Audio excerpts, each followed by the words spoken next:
Peace, everybody. What's going on? It's your boy, Let's Talk. So, we did this live stream real fast. Just want to chat real quick. Not really expecting too much traffic.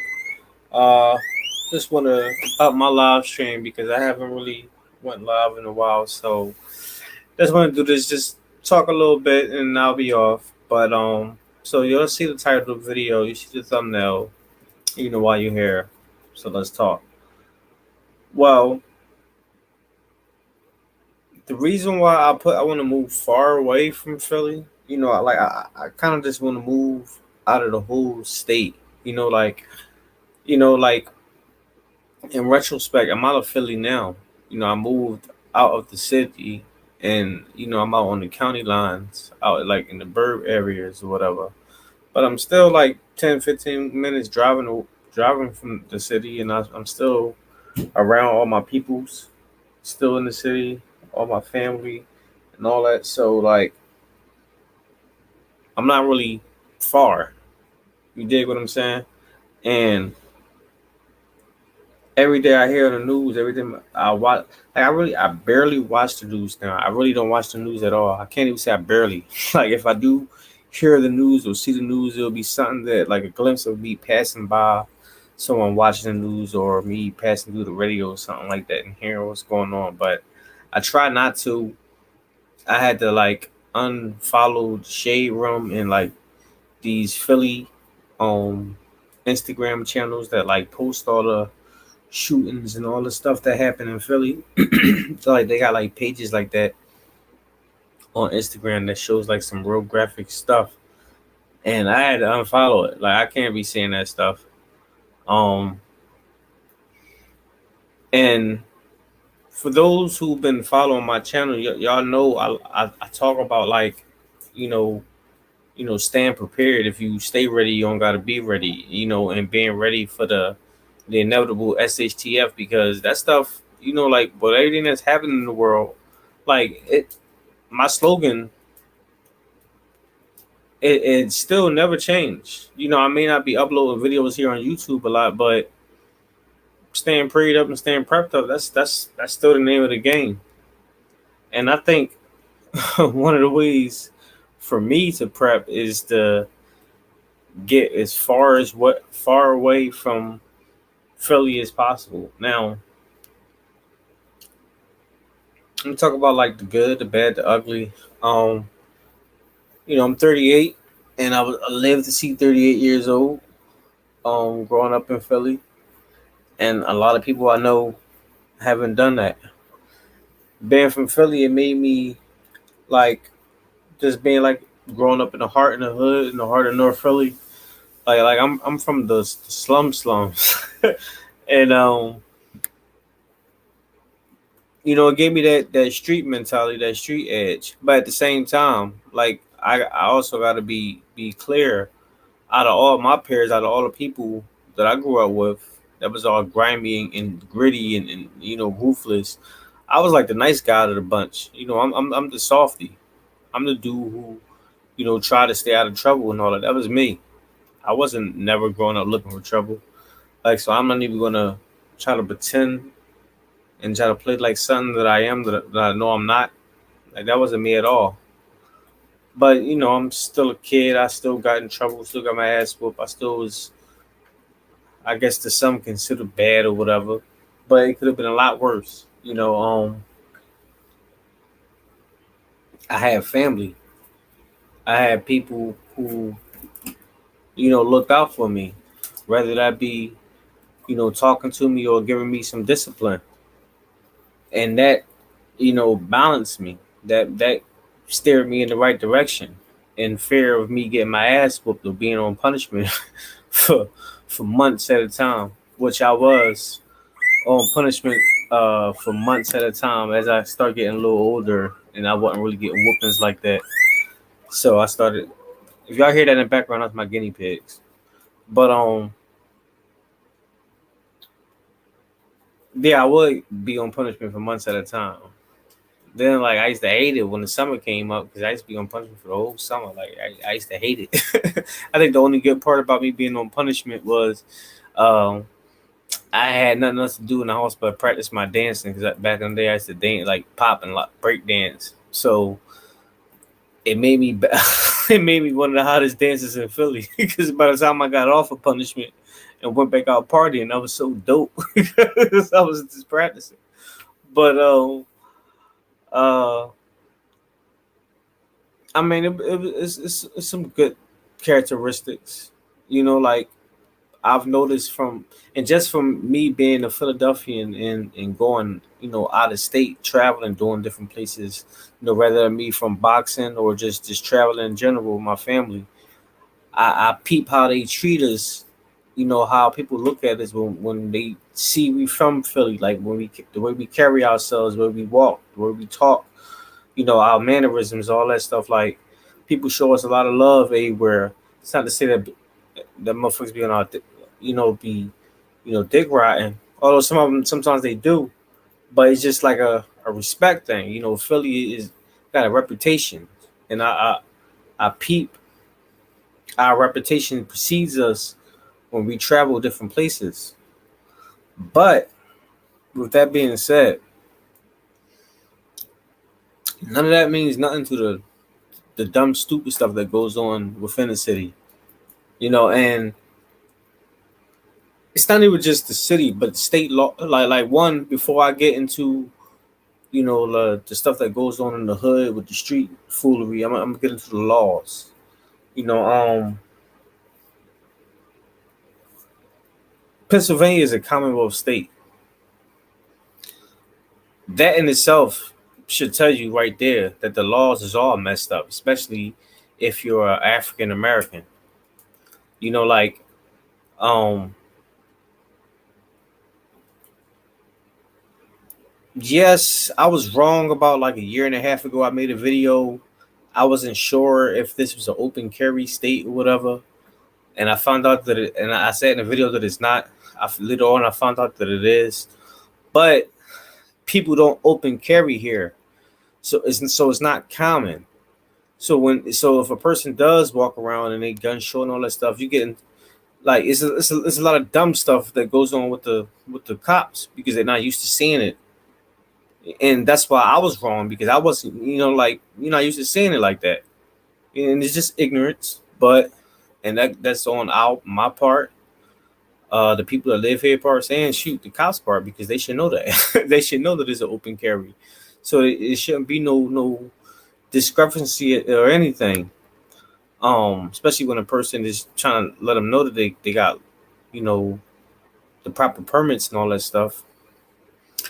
I can talk about that's a whole different ball game right there. I can get in deeper into that because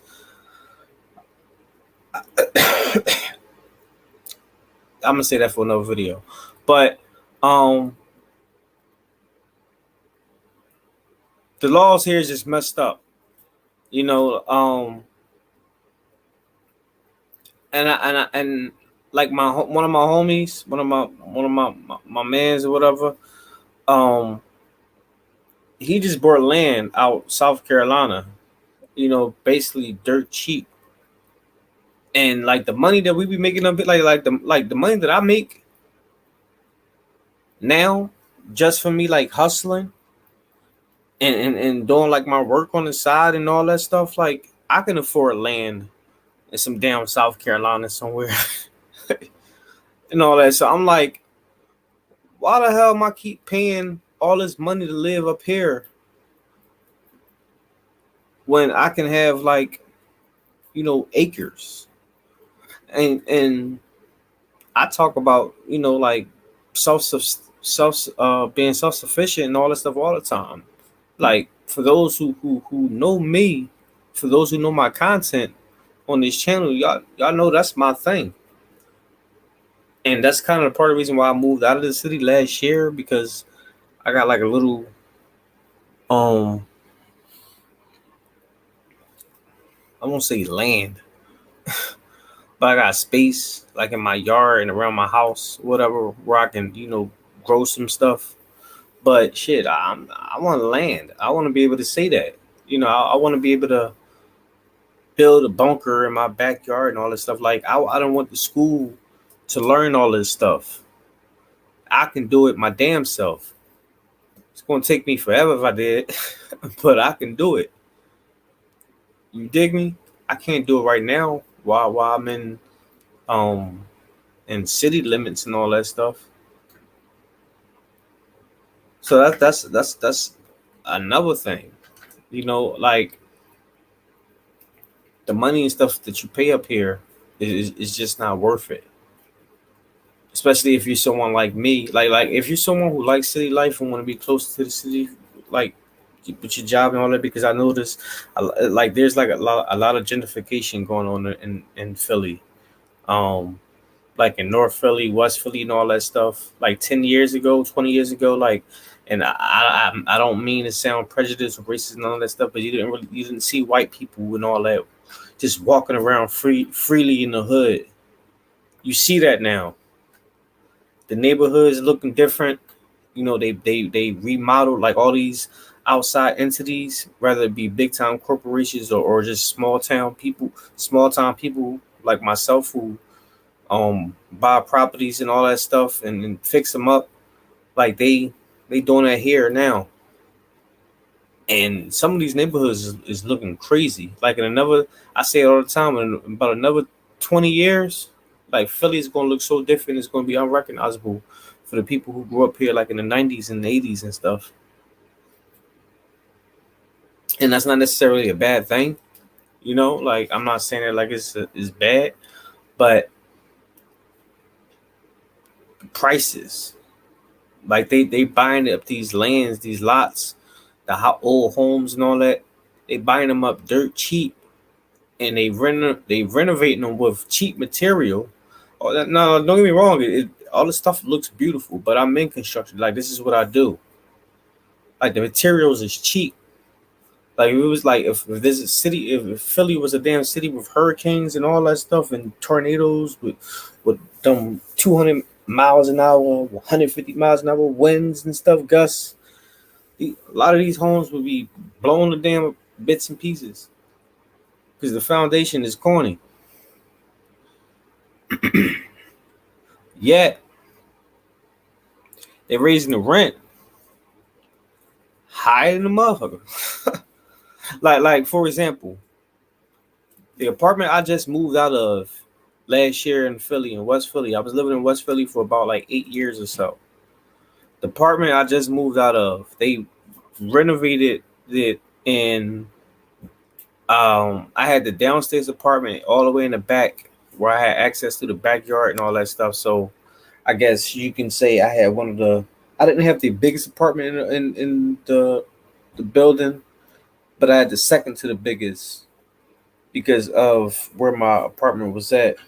Just how it was like shaped out and carved out, and then with the backyard space.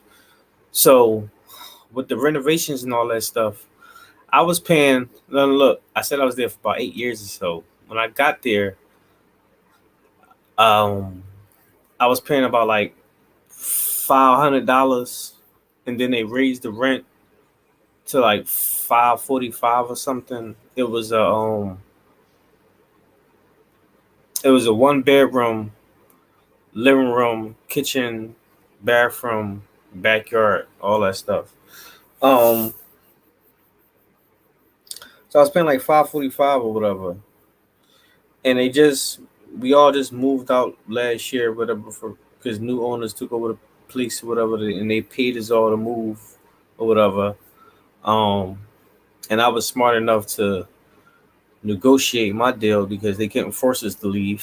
So I'm like, if you want me to leave, you gotta pay me exactly what I want. And they paid me exactly what I wanted, and I'm like, if y'all really want this to do y'all work and start making money, you gotta give up that bread. So they gave up that bread, and I left. But they raised that rent from 545 to like 1140 or something. I heard because I just was around there like a month or so ago, and I was in a Chinese store. I stopped in the Chinese store because I like them. I ain't had them chicken wings across the street from my old apartment in a while. So when I drove by that one, I'm like, oh, let me stop by there and grab some chicken wings.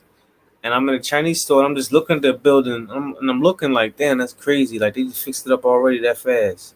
And someone happened to come out of it and go and come in the store with me, like ordering something.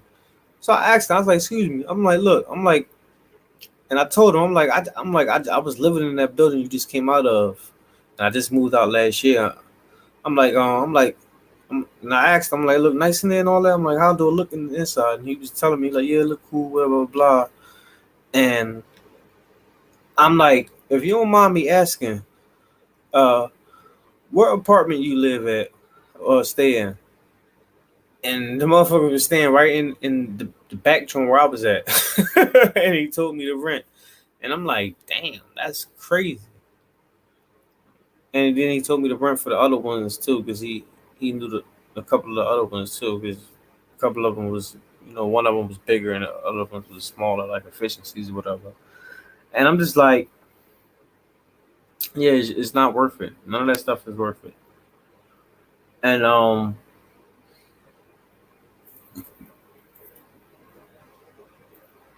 like I said, the laws are corny up here. Um, I'm not really, especially nowadays, I'm not really into politics, and I'm not neither, left or right, blue or red, Dem or Republican. But if I had to choose out of the two, I would choose right now. All that blue state liberal types, no, it's not hitting for. And a lot of us as black people, we got food over the years. Like as far as I know, I've always voted Democrat and all that stuff because that's what I grew up and was told by my family. Because we was told that they for us, and the Republicans for the white people and rich people, and they hate blacks. Blah blah blah. Blah. Man, do your own research and find out what's really what. Because on some real shit, they two sides of the same coin. For real, for real. Like if you're gonna if you're gonna talk about one, you gotta talk about the other. But if I'm gonna choose my evil, I'm gonna choose the evil where as though one is upfront and personal. You know what I'm saying? Is straight no chaser. I like my racism straight up. And then two, I can at least get something out of it, gain something from it, and then maybe go somewhere far, far away, which exactly is the life I'm living now. Gaining something from it. I've gained something from it rather, and now my life is better than it was a couple years ago.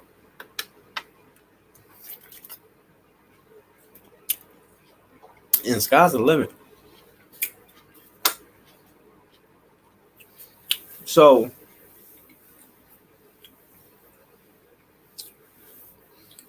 I always tell people when these type of conversations come up as far as that politics stuff, it's like, look, you pick and choose because at one point I was like real deep into it, like especially like 2 years ago.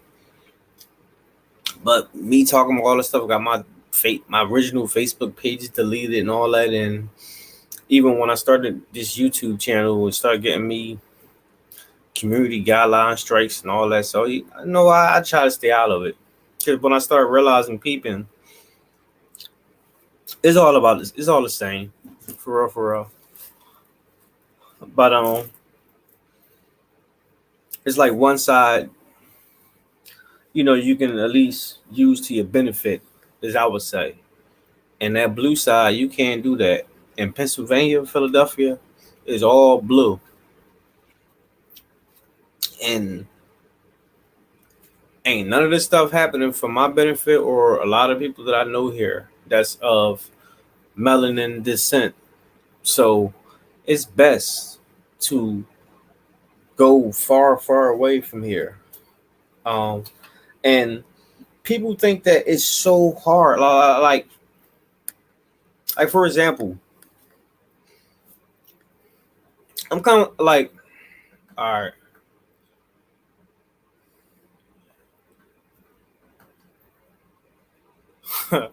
He said, "Yeah, flee that liberal rat hole. Only going to get for." I know, right? And Ricky said, "Come to Atlanta." You know what's so crazy? I was thinking about doing that. I was thinking about the whole going to Atlanta scene, but it's getting crazy in Atlanta too because everyone is going to Atlanta. Like I'm not trying to go there. Like my whole point of even talking about the whole point of this conversation is getting far away from people. Like I'm an introvert. I really don't like being around a whole lot of people, and as I'm getting older, is like that is getting worse and worse. Like I really don't like. That's why I tried my best to put myself in a position now where I really ain't got to be working for nobody and being around a bunch of people I don't want to be around. I do my own thing, make my own money because like I just can't. I can't do it. And what anchors me to stay here right now is my kids and my immediate family. It's like my mom and my brothers and all of them. But like my mother and like a couple of my other immediate peoples, we talk. We like this is like a conversation we have a lot now because now we actually got a plan. Like we done started life insurance and all that 'cause that's stuff that we didn't never do. And y'all know how black people, like a lot of black people, especially black people in urban communities, we never have life insurance, nothing.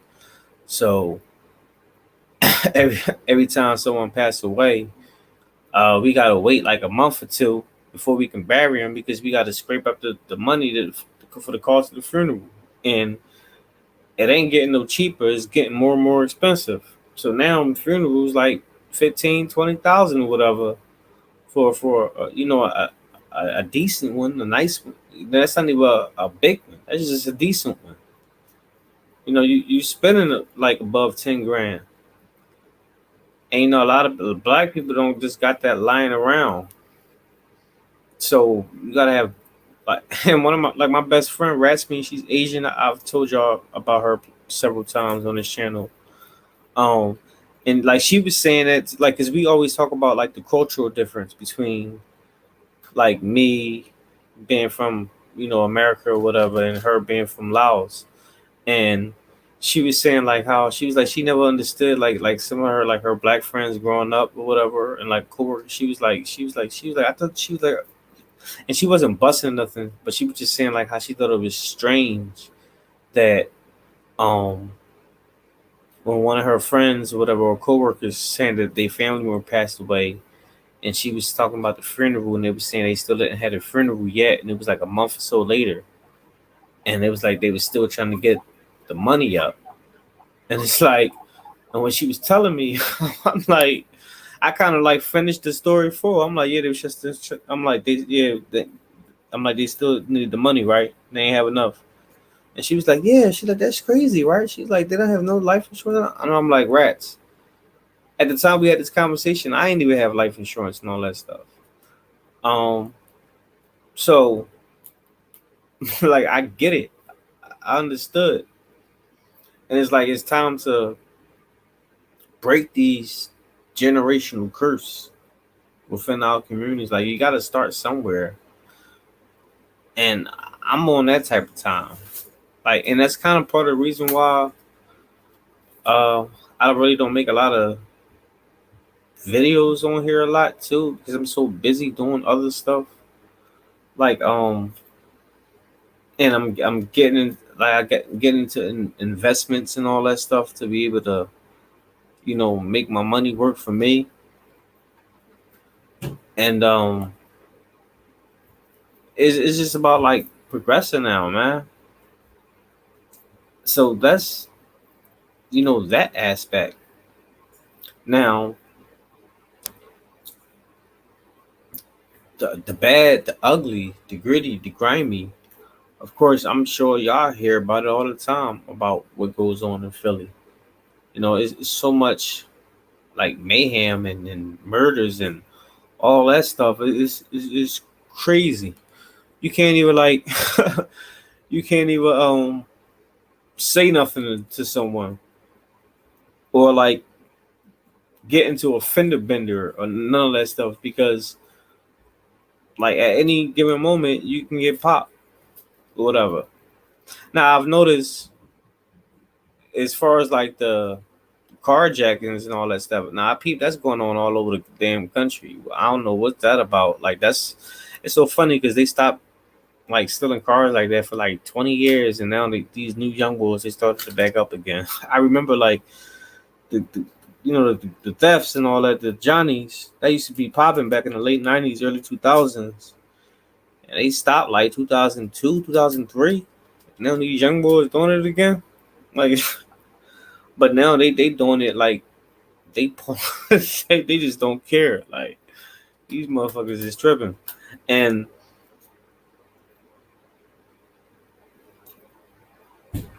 I ain't got time for all that stuff. Like I got daughters, I got kids.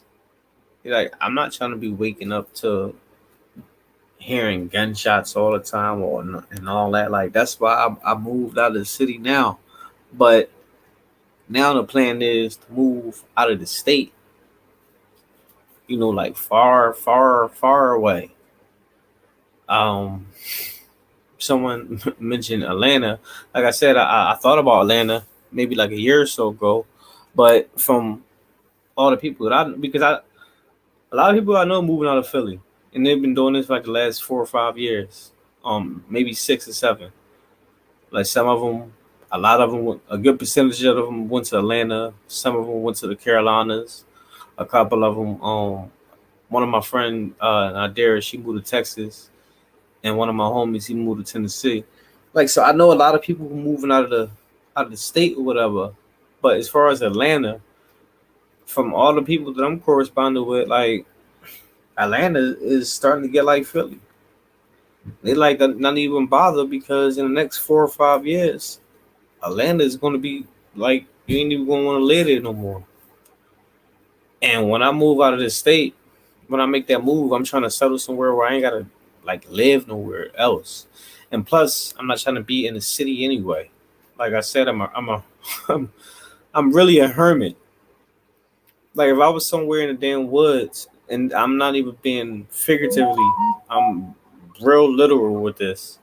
If I was living somewhere in the woods, as long as I got running water, I got maybe like um a river or lake by where I can fish, or maybe like some wild game or something around, like deer or boar and all that I can hunt. And I got like my electric generator. I got my gas one too, but I'll buy an electric generator and do my solar panels.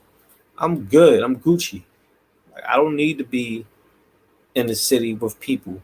Like this is the whole point. Is that's what I keep saying. That's the whole point of this conversation. I don't want to be around people.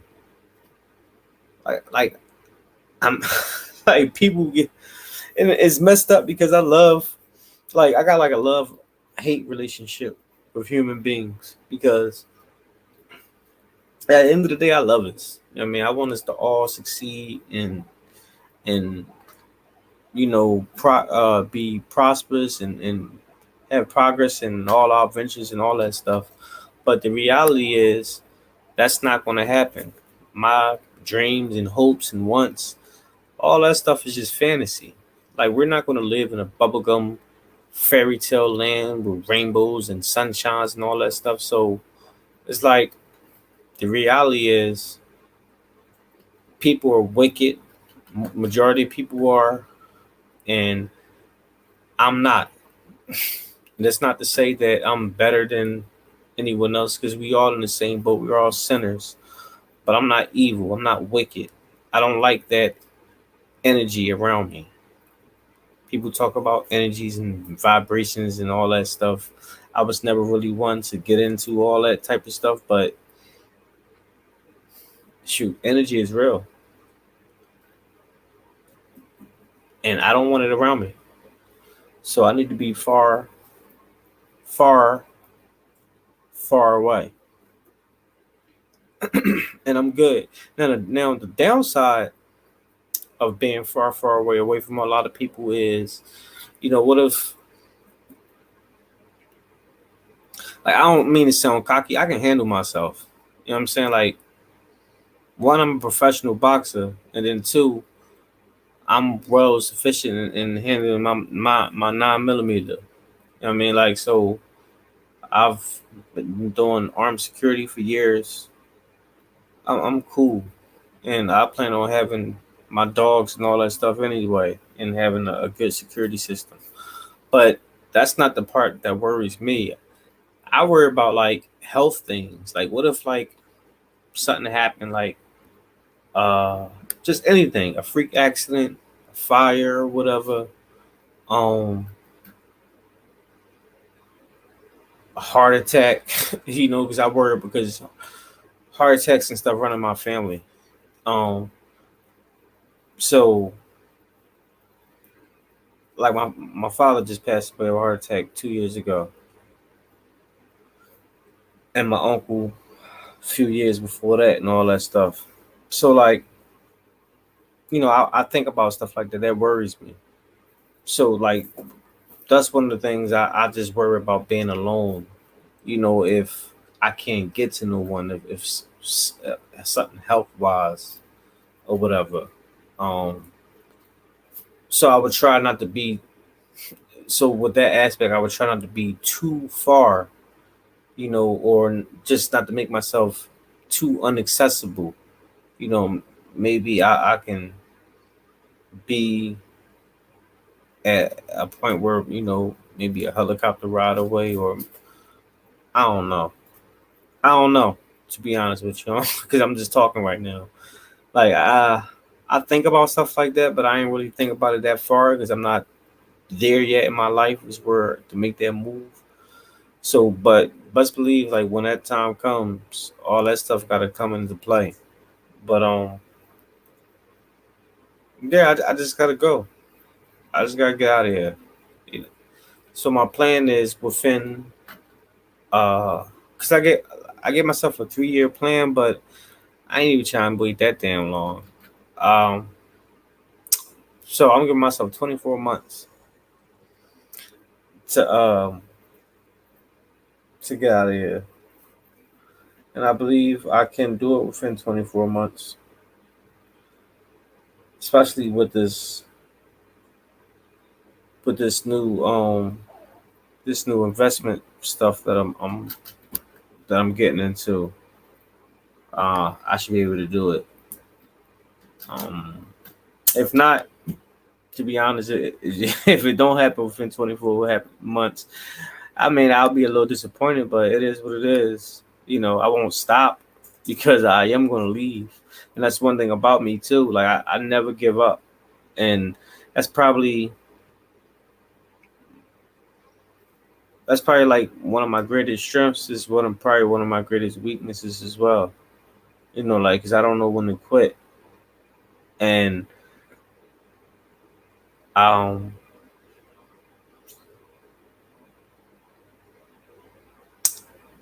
I was about to say that could hinder me, because it couldn't hinder me, but as I really think about it, the the triumphs from me, overcoming adversity outweighs the hindrance. So that's why I continuing to be like this. Because I was always told, no, never give up, regardless of what. If you want something really bad and you feel like it's something that's worth it, and you do it. And it always took me about 4 or 5, 6 times tries or whatever.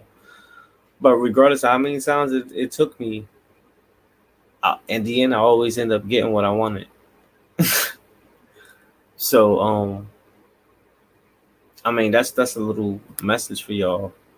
Um, don't give up, because this whole journey of mine's right now, this life I'm living, is not giving up. Like y'all know how much like if y'all only knew how much adversity, how much like pushback I get in my day to day life, how much um it's crazy, right? And then like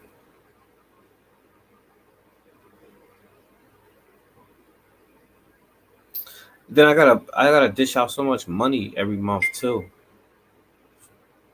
for different stuff. Um, I don't really like people all of my business and stuff, but I think yeah I did. I mentioned this a few times on this channel, and I think like my last few videos. But like I have to like I'm someone who gotta pay child support or whatever, and it's crazy. Like I because I got I got custody of my kids, I still gotta pay. Like shoot, I got my daughters in the other room right now, but and because my baby moms look at me like I'm rich, and I gotta pay a nice little chunk every month or whatever. And I think that's part of the reason why I'm so motivated to succeed, to keep doing stuff, because like I I, I can't afford to fail. I can't afford to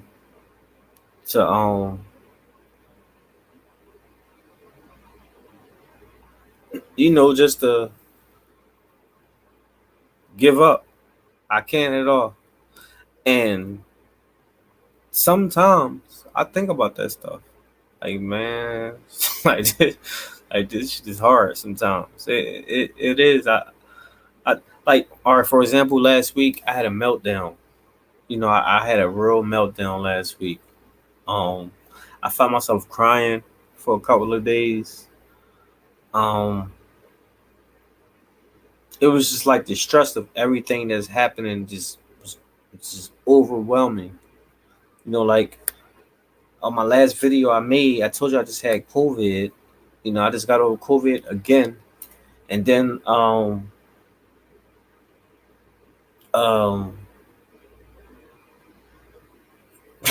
some other shit popped off like right afterwards that had to force me to get a little better faster than I anticipated, whatever. And it was just like it was stressful. And I broke down and I started crying. I was like, man, it was like overwhelming or whatever. Um, but I mean, after I got over my little pity party and stuff, um, I understood what I'm supposed to be doing and everything, and I'm cool again. Sometimes I just gotta. I think sometimes all of us, regardless of how strong people look at you, or regardless of how strong you're perceived to be, we all have a, majority of us anyway. We got a breaking point, and we just need that moment to woosah or whatever. But afterwards, you're supposed to get back on your grind and do what you're supposed to do. Now, me personally, I'm a child of God. I add faith to and and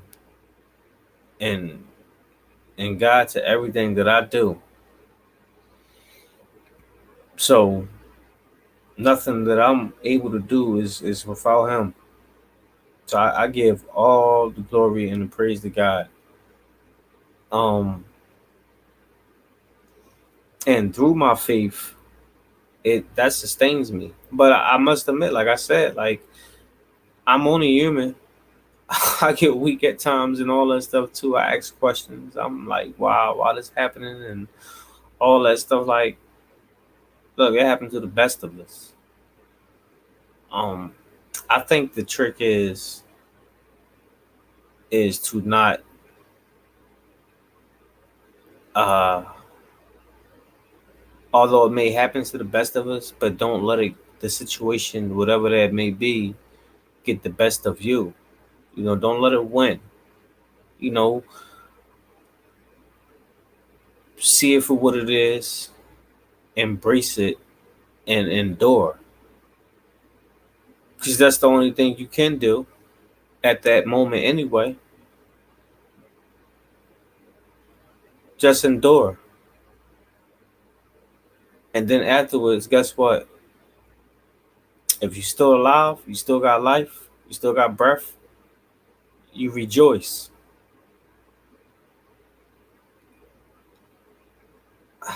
I don't know. Maybe it's because I said that last week when I was going through everything. I'm like, maybe I'm going through some like early midlife crisis or whatever.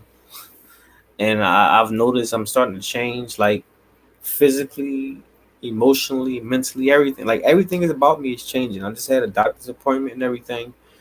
Because like I said, like I'm afraid that's one of the one things I'm afraid of about being alone, being a hermit, is like my family's history of cardiac arrest and all that stuff. And although I try not to believe that fate, or as though when they say hereditary, because I think we're destined to make our own fates. But when I feel like things happen in my body that's changing and all that stuff, like I can't ignore certain stuff. And then like then the fact is that bad things that happen in my family. So um I started making doctor's appointments, got checked out. I still got to go see a cardiologist and everything and get blood work done just to like everything. When I got checked up, everything seemed cool, but I gotta go see specialists and all that just to make sure. Like I told him I need to get everything checked. I want everything. Like I need y'all to make sure. Um, but within that, um, I developed allergies to the point where as though now I got asthma. So now I got albuterol and stuff. Like what type of? It took me 38 years to do that. Like that's weird for me. That's different. So like I don't ignore these type of things and all that, and I try now to pay more attention to my body and all that, and I mean I've been doing it for the last 10 years of me working out and boxing and all that, but um I haven't boxed in the last 2 years because of COVID and then my accident. So um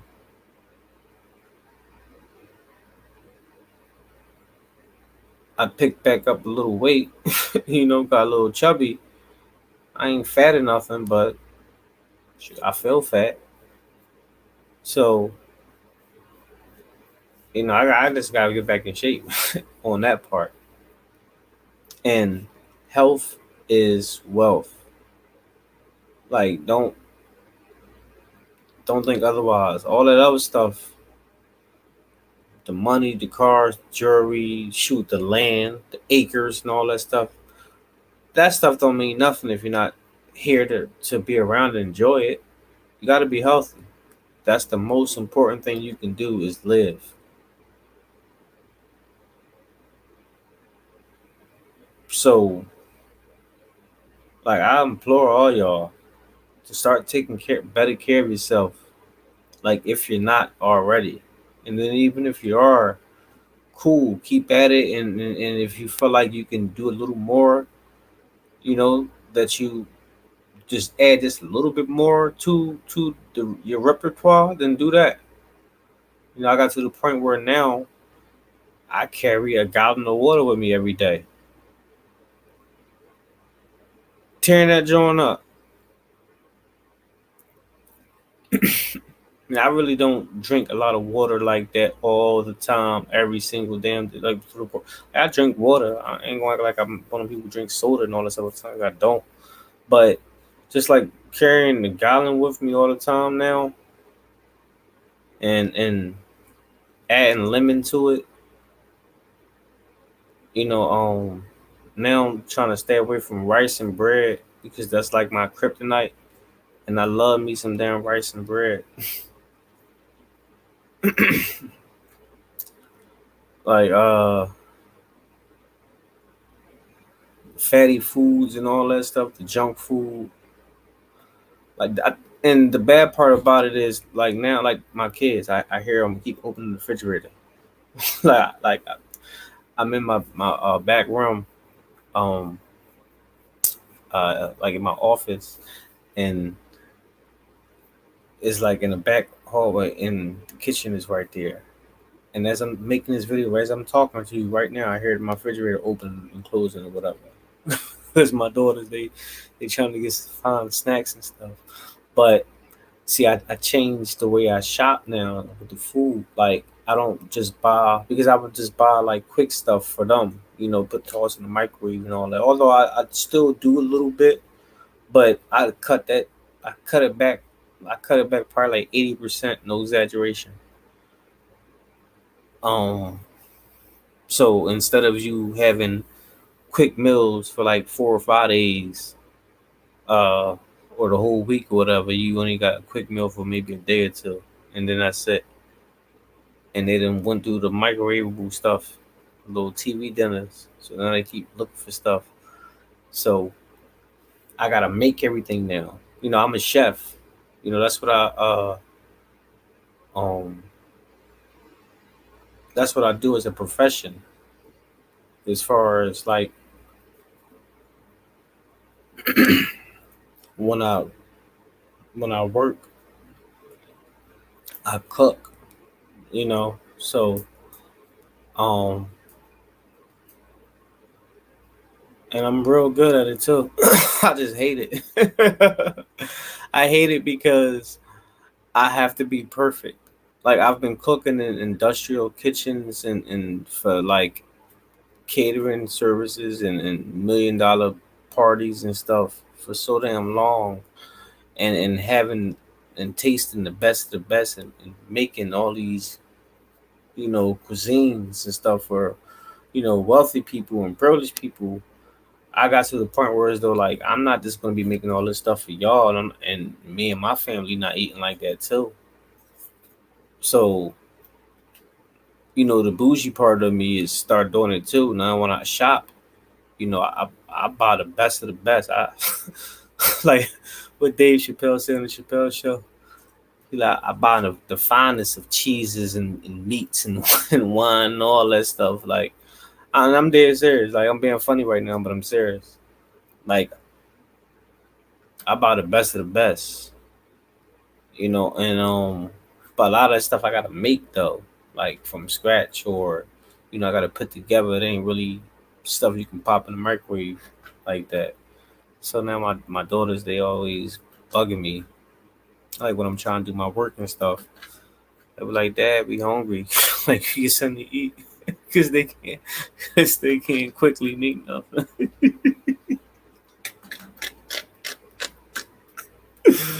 Oh God, I love it. But it's cool though.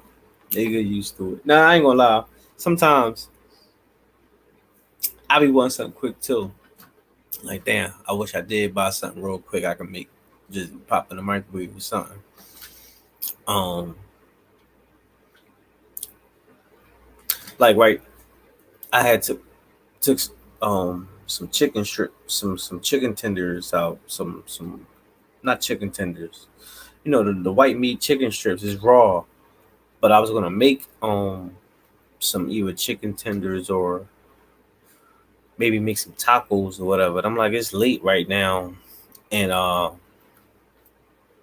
was out earlier and I had grabbed them some stuff, and I brought home a lot of food. So they was eating that 'cause I knew I ain't feel like cooking when I came in the house, and so I'll just save them chicken. I'll save the chicken for the tomorrow. I'll put it back in the fridge, and I probably make like some tacos for lunch, and that's probably something I can probably record and use that is content on my cooking channel because I do got a cooking channel as well.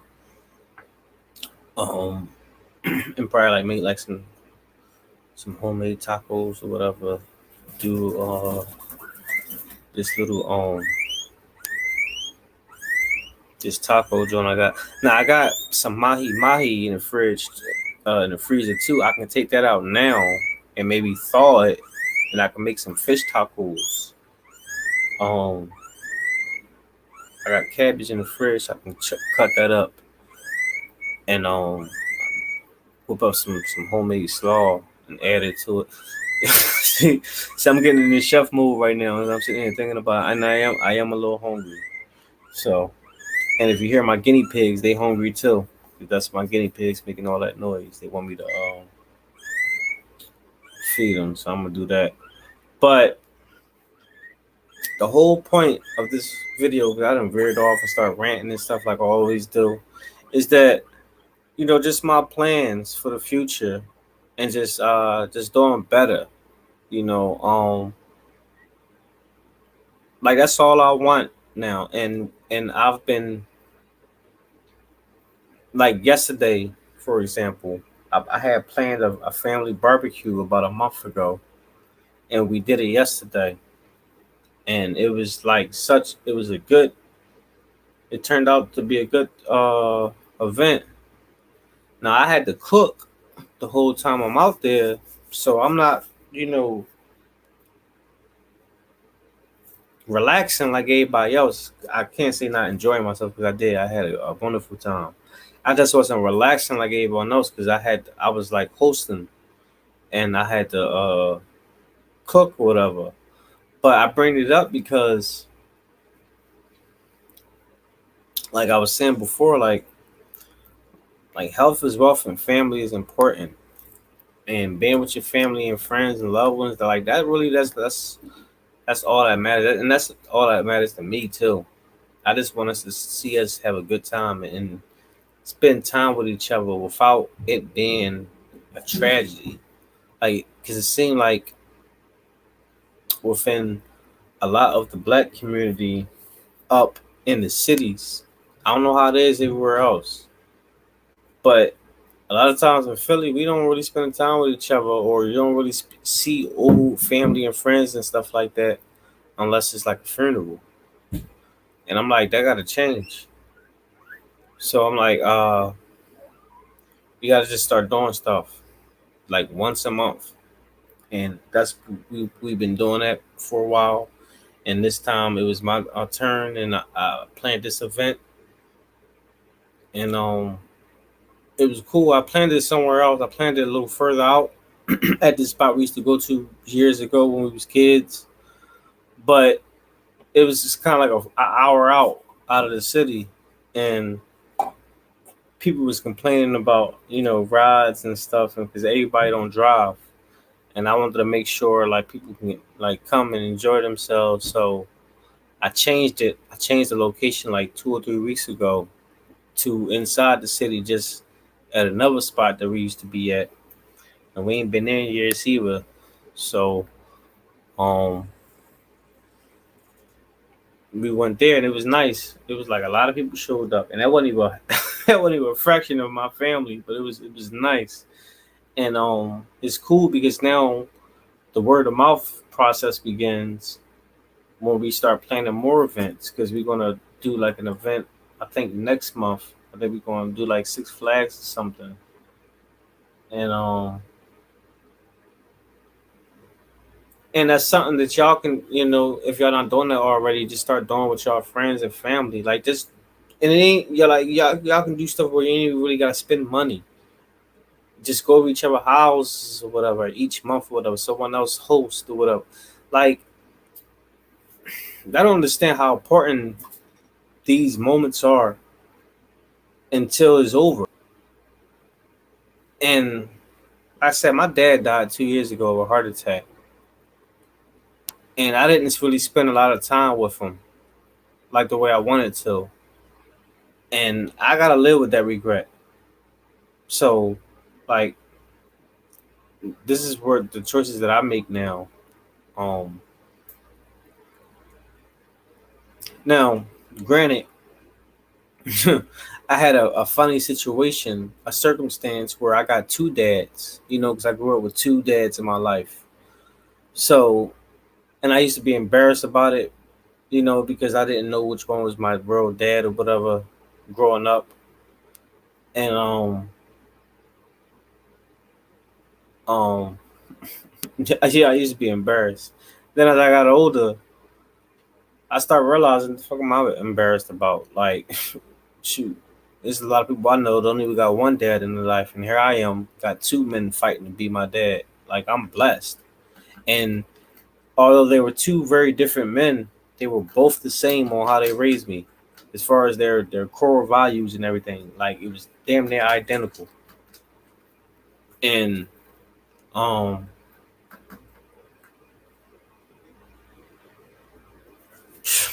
I'm just grateful. Like I said, I'm blessed. That's the only thing I can describe it as. Damn.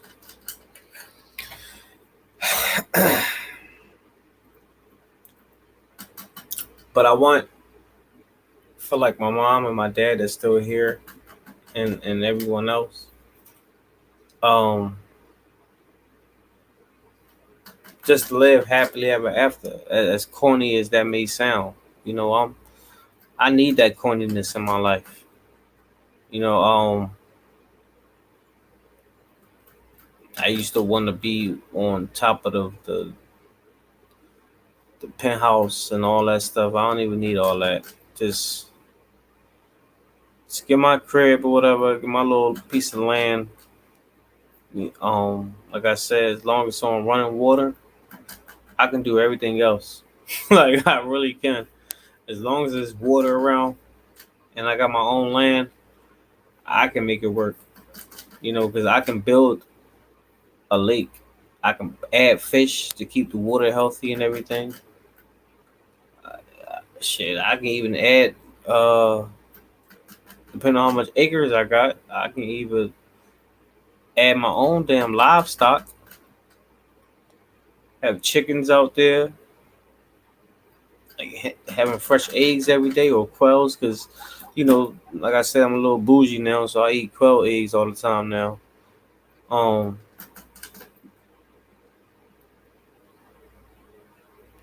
have a damn bison because I love my bison meat. My lambs because I love my lamb meat.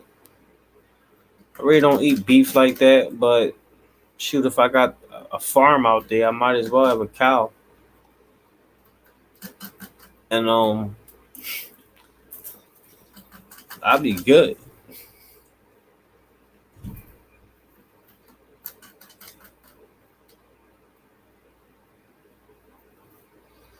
You said the asthma is from the terrible air you had to breathe in Philly.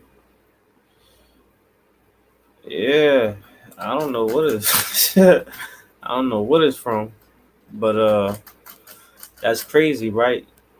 I just go to the damn doctor's last week and find out I got asthma and they give me a damn albuterol pump. Um, I mean, but it's associated with my allergies because I just developed real bad allergies, and I think I had allergies for like the last 2 years because all this stuffiness and all this it just happened like the last like since 2020.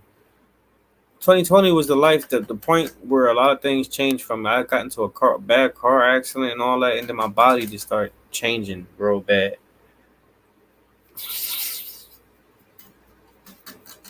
Like all of a sudden, I was kept sneezing a lot, getting stuffed up, can't breathe at night. Like, and I'm still like that. So like I got steroid pills now. I gotta take because I'm so congested at night,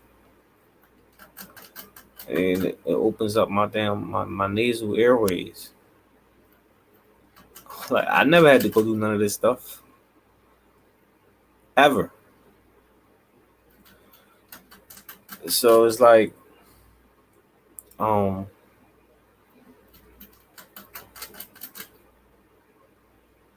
and maybe if I do leave the city, maybe I would be better. Like, cause I'm more in a natural environment. Like that came across my mind too.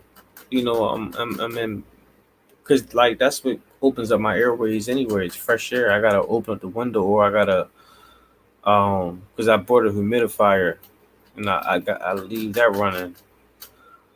But um, especially like when I was staying in West Philly when it started, I had to I used to, because I didn't have a humidifier and none of that stuff yet, because I didn't know what the hell was happening to me. I was just waking up in the middle of the night, um, not being able to breathe, gasping for air or whatever. And I used to have to run out the apartment building and open up the front door and go outside, like to let the air like hit my whole body and like take like some deep ass breaths and like that shit was real. And I remember when it first happened. I think I told this story before on this channel. When it first happened, it was like pitch black because I don't sleep like that no more because of that. But I used to sleep in total darkness, where to the point where you can't even see your hand in your face. And when it first happened, it was pitch black in my house. So you imagine it's pitch black and you can't see a damn thing. Like I can laugh about it now, but at the moment when it happened, it was not funny at all. I'm not like I literally knocked everything down. The TV, the table. I think I had juice on the cup of juice on my. I ain't give a fuck about none of that. Like I was just looking for some light, something so I can do something to breathe. And once I felt a doorknob, I opened it and ran outside. So um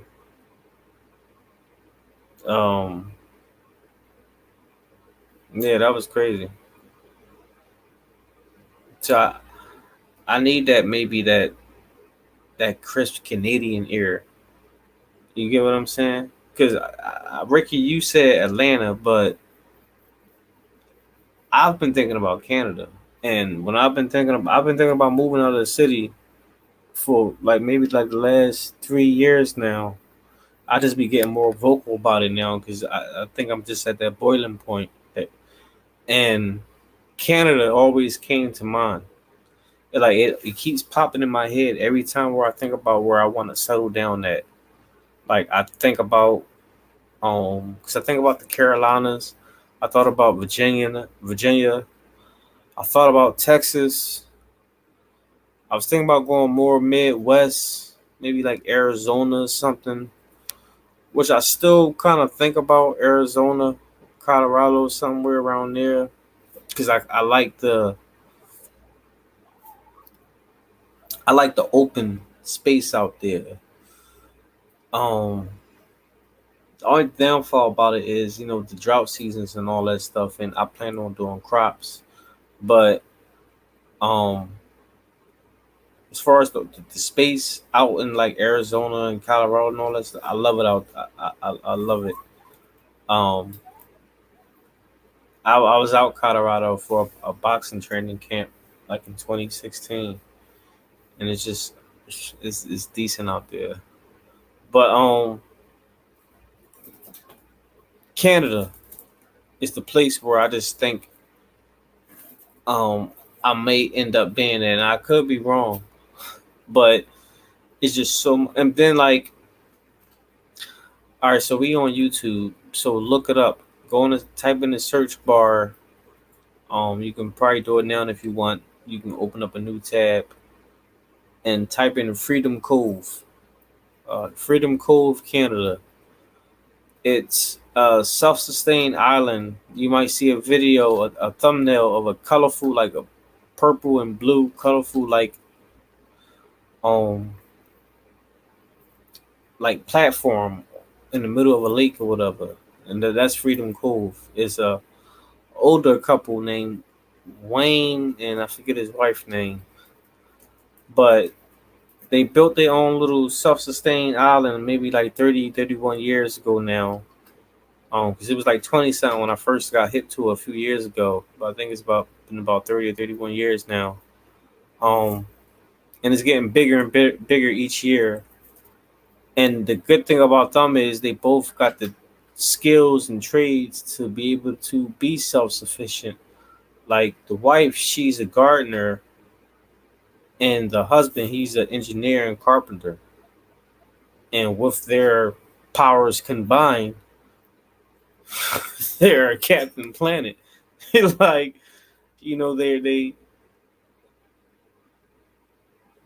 they grow everything they eat, or fish for everything. Um, they got access to hydropower, electric power, solar. They got endless amounts of water, fresh water. Never have to worry about that. Never have to pay for it. Like it's just like, and they're in Canada. When I seen it, and like the area they live in is just so beautiful. And I would love to wake up every day and open up my window or something, or just wake up and look from my bed, because I plan on having like maybe an open space because I got my associate's degree in architectural engineering, drafting, design. So I can do all that stuff. Like my rendering skills and other things is a Mac is good. So I plan on making my own open concept and maybe using some type of fiberglass or something. I don't know because that stuff is a little dangerous, especially if you try and get out. There's a fire and all that stuff. But the point is, I would love to wake up every day and just see the horizon and like water, and like the background is just like green, and maybe like some mountains and stuff, a little snow on top. Like shit like that is beautiful to me. Like it may be boring to a lot of people I know, but I trade that boring for this city life any day of the week. Another spot in Canada that made me want to go there was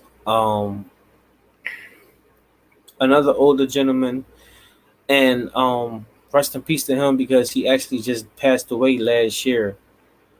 Um, but if you type in YouTube again in another search bar and type in Ark 2, as in like Noah's Ark, Ark 2 bunkers. Cause y'all know I'm into like bunkers and all that stuff, and living underground.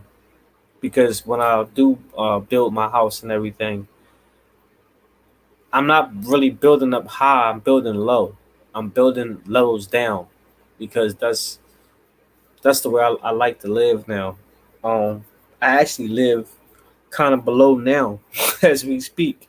I live sub level. So um, I actually go a few more levels down.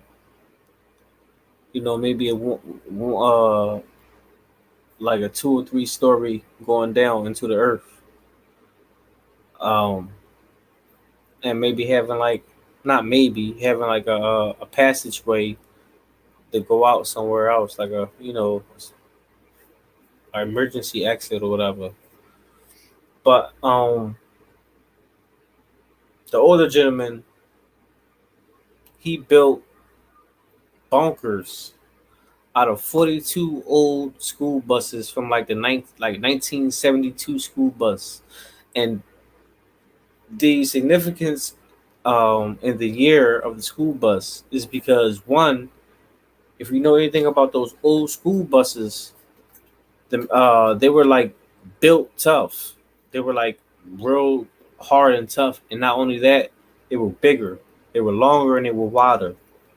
So he purchased 42 old school buses from the early 1970s, and he purchased a few acres of land out there in outside of like Ontario, Canada, and he buried the buses, connected them or whatever. They did the welding. He took everything out of the buses and connected them together to his liking, to his design, and they buried them and it's he got one of the largest privately owned underground complexes, because that's what the hell it is. You can't really call it a bunker; it's a complex, because once you go inside, from the way they built it and designed it and painted it and everything, the only way you can tell is school buses is if you just look at the curvature of the walls and all that at the ceilings. Other than that, you just think that you're going down like tunnels, just like 8 or 10 foot tunnels or whatever, wide. But 42 of them. That thing is huge. He got he got like emergency like contamination rooms inside there. He got uh a dentist office inside there. He got a daycare inside there. Of course, he got the living facilities, the kitchens and stuff, the weight room. He got um the security room and all that stuff where they do like the cameras and all. Like, it's crazy. It's called Arc 2 Bunkers. Like, look it up, Google it or YouTube it. And I'm like, wow, that's dope. But the surrounding area was beautiful as well too, just like I said Freedom Cove was. So that's what kind of, seeing all that stuff, everything is happening out. And then, like, my favorite TV show, Smallville, growing up watching Smallville, and it was shot out in Vancouver, Canada. Just the locations out there, I just think that that would be the spot for me. So yeah, like my man O'Shea Du Jackson, he moved to Uganda, Africa. My other guy, he moved out Thailand. I'm not doing all that. I'll go to Canada.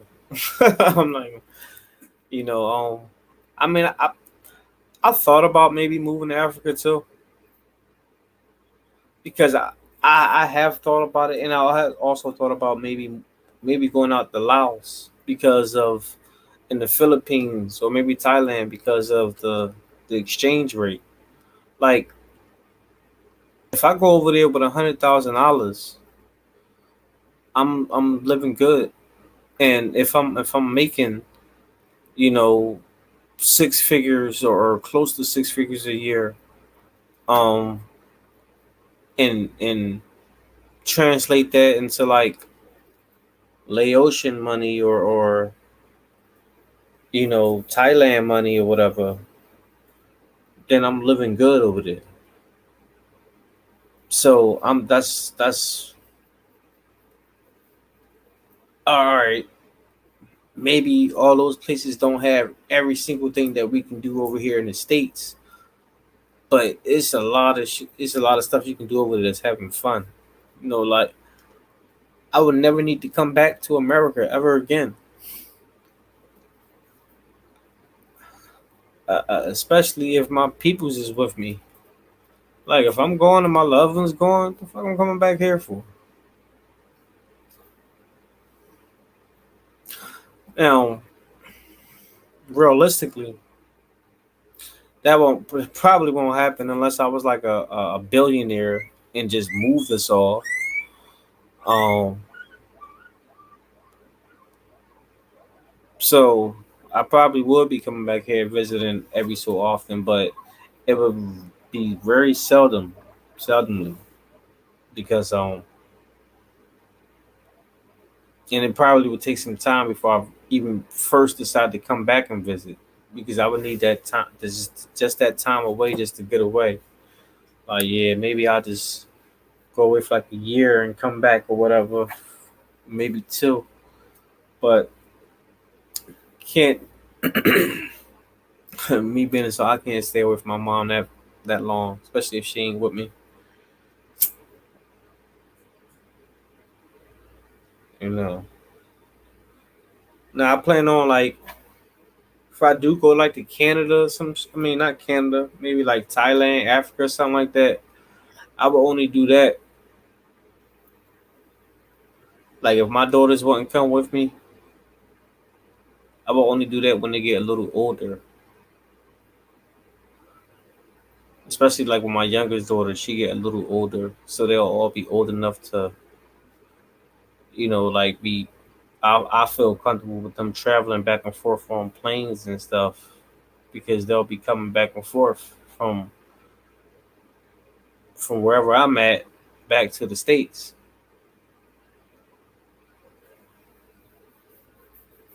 Even if it is like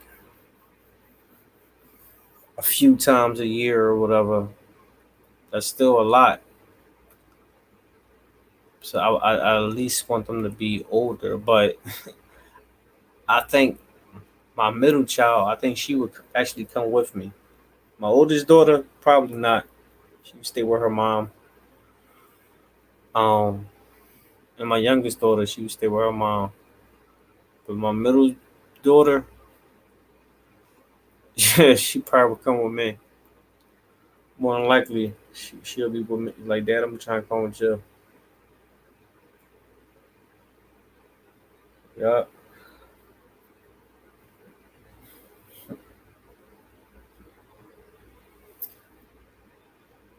it's crazy because hold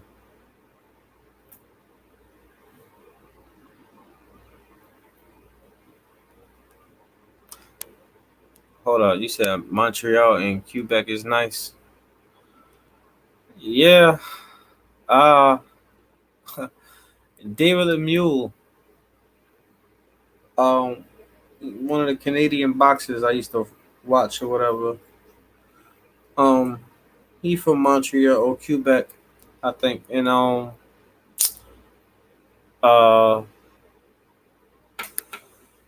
what the fuck is his name? He knocked out Marcus Brown when he fought.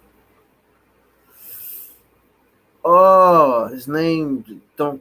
Oh my guys. See, I'm stubborn. I don't stop until I remember his name. Marcus Brown. Who did he fight? Jean Pascal. I told you I wasn't gonna stop till I remember. But Jean Pascal, he's from Montreal. I like Jean Pascal. But Montreal and Quebec might be nice. But if it's a lot of people residing in those areas, which I believe there is, I'm not trying to be inside there. I'm trying to be in a rural area in a population that's under 10,000.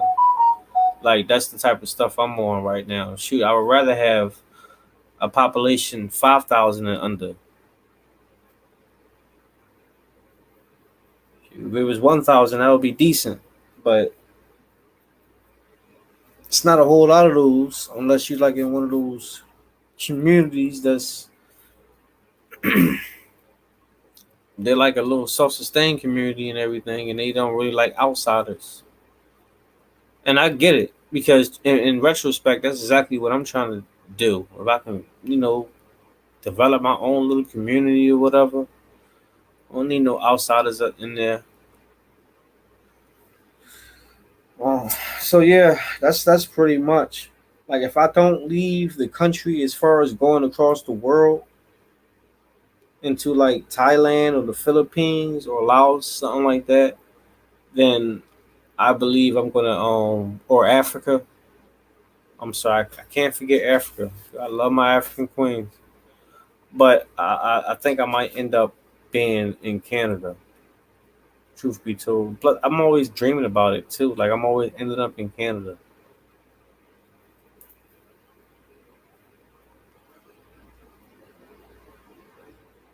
Like my hobby, he won't be the boot out South Carolina with hell. He getting a trailer moved on his property the next couple of weeks. One of them like one bedroom kitchen trailers, all that. The Jones is like already made up. He getting a move from like North Carolina to South Carolina, and he was saying I should go down there. Like I probably go down there with him within a month or so, stay a couple of days and see how it is. Now, if I do like it, then I'm going to holler at his relative people and see what I can purchase out there. Because if I can give me an acre or maybe a half an acre, like acre is big, so I don't uh I don't know. But if I can get me an acre out there, that'll be cool. If I can give me a half an acre, that'll be cool too. 'Cause I can still build a whole damn lot, like a whole lot.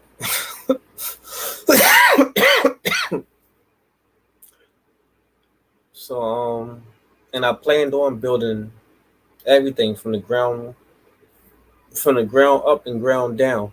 Cause I'm dead serious about that. Whatever land I buy, I'm building. I'm building a bunker, and I'm building it big enough where as though it's gonna be like an underground house. Cause like I watch all these bunker videos, and I watch homemade bunkers, the people that build their own. Even then, I even watch the primitive technology YouTube channels. The people that be in the woods that be building like the houses with rocks and dirt and stuff, and they always adding pools and stuff. Like I like watching those videos too, and because they real innovative and they inspire me to like work on my craft and all that stuff and carpentry and everything. But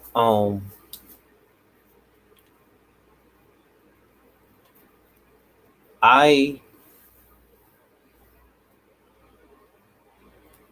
I look at some of them videos and I'm like, all right, um, some of these people who build their own bunkers or whatever, it's not really a bunker. You would just call it like a little safe room because it's just a little room.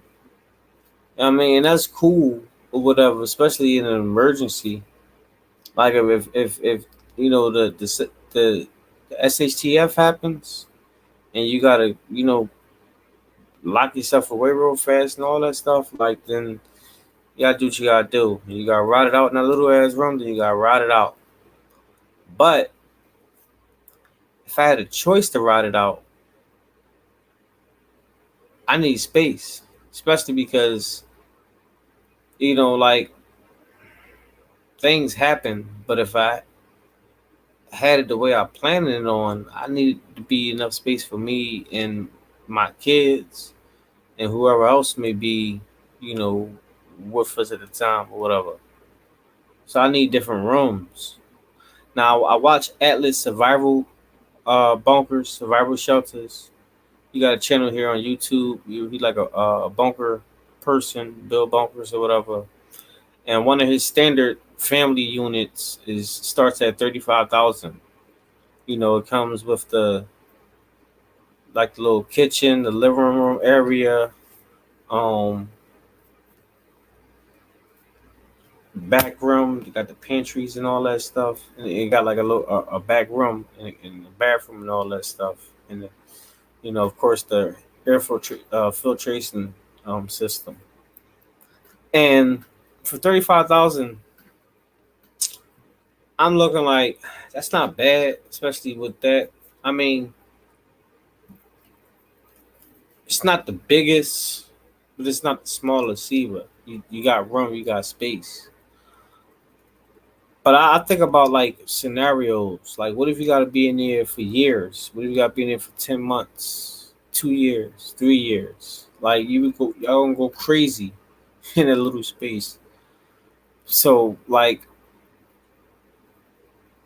I think about that. Like the government and these billionaires, more so the governments, because the governments, they're the government, so they can take whatever properties they want and build whatever they want. That's why they carved out Mount Cheyenne. It's like underground cities in there, and all these underground networks and stuff that enter the different like inner underground cities. Like it's crazy. Like they're saying that you can fit hundreds of thousands and millions of people in these underground places. So can you imagine how much space it is here? And with the technology and everything, probably felt like you not really underground.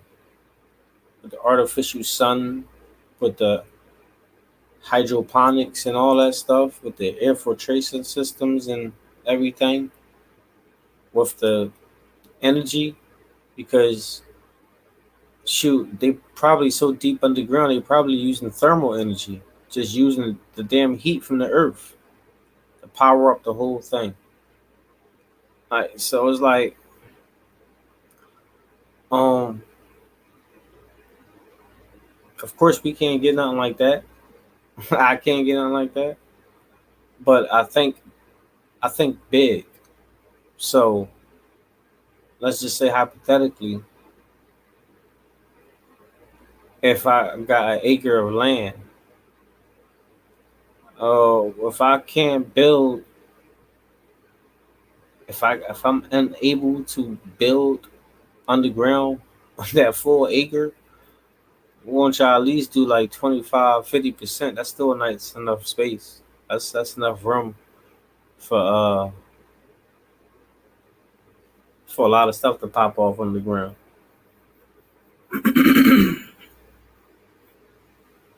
And then you still have the little standard up top unit. Maybe I'm different, so I'll probably would probably buy like two or three old shipping containers.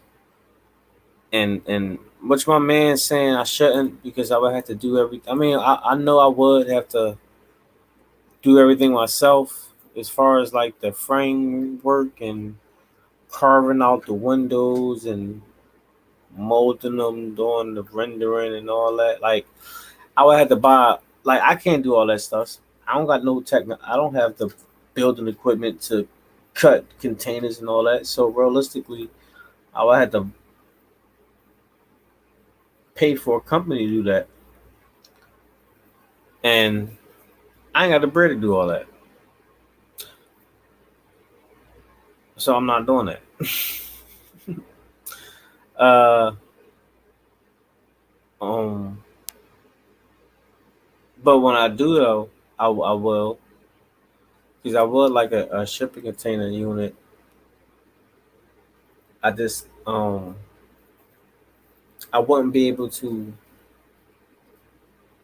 buy acres and build what I want to build off the bat. Like I don't got it. I don't got it like that.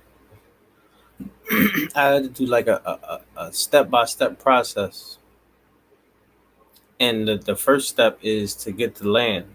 I think that's most important. All that building stuff, it sounds good, it's cool, whatever, but that don't mean nothing unless you got the land to build on. So that's the whole point of this whole rant is for me. Stuff that I'm doing right now is the investments and all of the work and everything I'm doing right now is for me to purchase land and move out of the state of Pennsylvania and never look back ever. Um, just trying to stay healthy. So hopefully a lot of y'all on the same type of time. As far as just trying to better yourself. You know, and put yourself in a better situation, and not even just for yourself. Like if you got kids or if you just got family who care about you, then you can't think about you can't say fuck everybody and just worry about yourself. Like that's selfish. Like you gotta. It's not just about you. And I know there's people. A lot of people think only inwards. They only think about themselves. It's a lot of self. Even a lot of people I love and care about are selfish. Like that, and that shit bothers me. Like, damn, like why are you so damn selfish? Like it's crazy. Um, but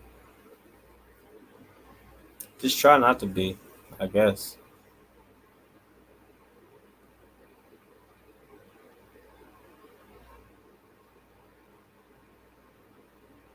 Should I get my CDL?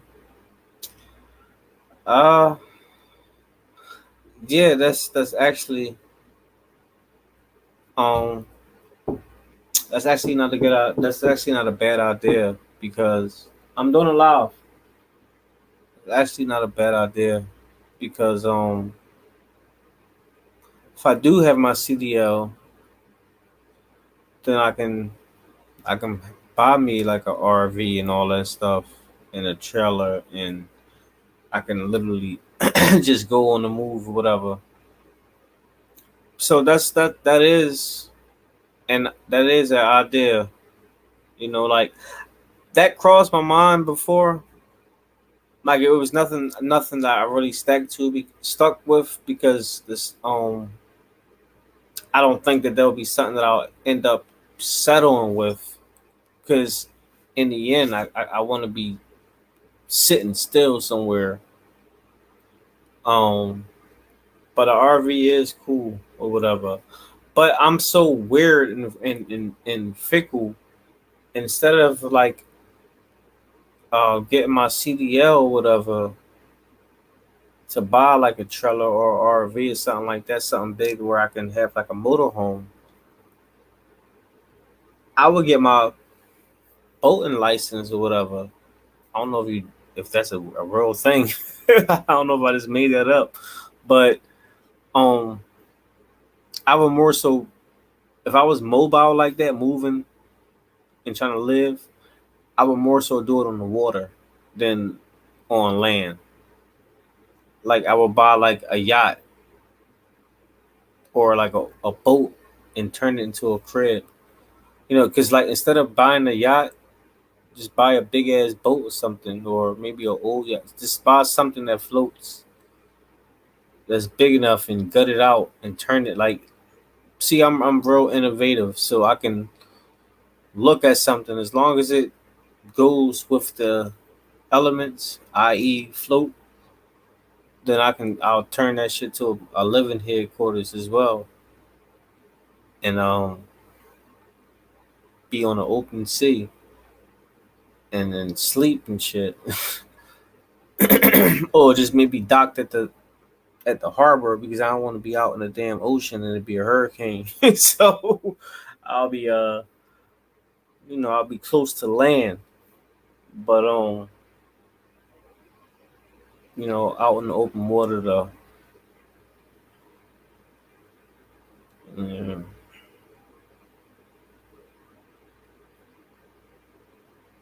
Yeah, having like a motorhome, something like that is would be cool. But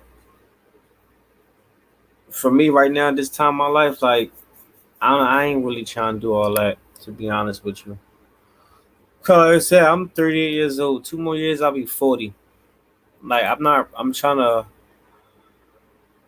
I want to find a place where I can settle down and live and just endure.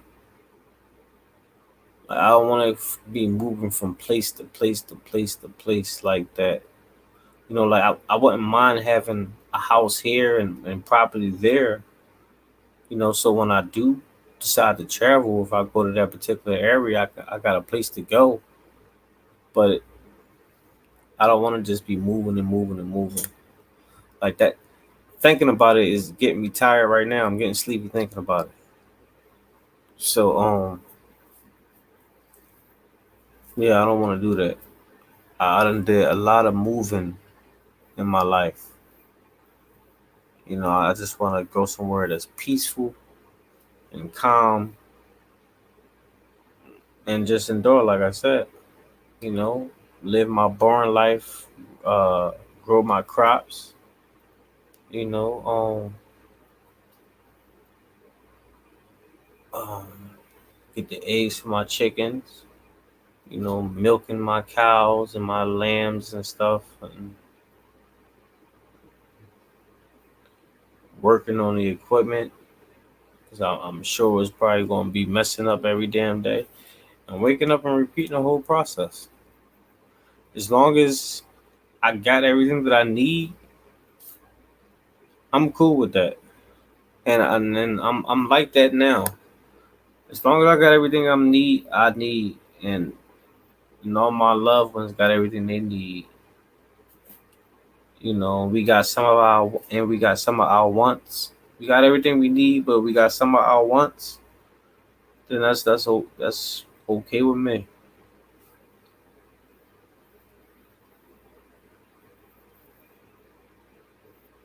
You know,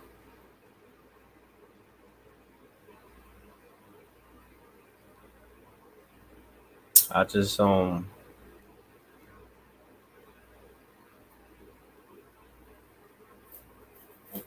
yeah, I'm just tired. I think this what I'm just tired. I'm tired. That's what it is. I'm sick of tired. I'm sick and tired of being sick and tired. And I'm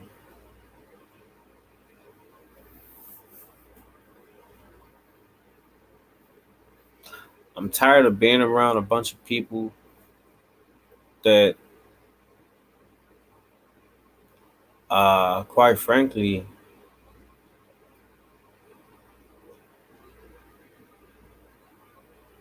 see, I don't want to be sound too harsh or whatever, because when I talk and I get too real, a lot of people can't take my realness, and I come off as a hole.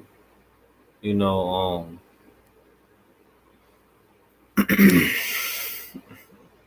but like if you can't be true to yourself, and me, if I can't be true to like y'all, my audience, y'all the people who watch and listen to this stuff. If I can't be real to y'all, then like, what's the point of y'all listening to what I'm saying?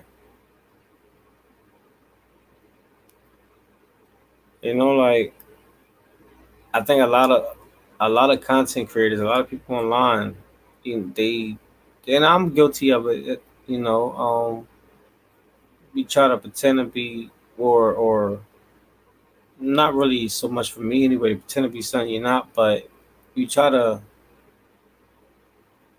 appease people so much that um you censor yourself for. I mean, I think certain censor is cool because you don't want to be too blunt and ignorant. Like you just don't want to be blatantly rude.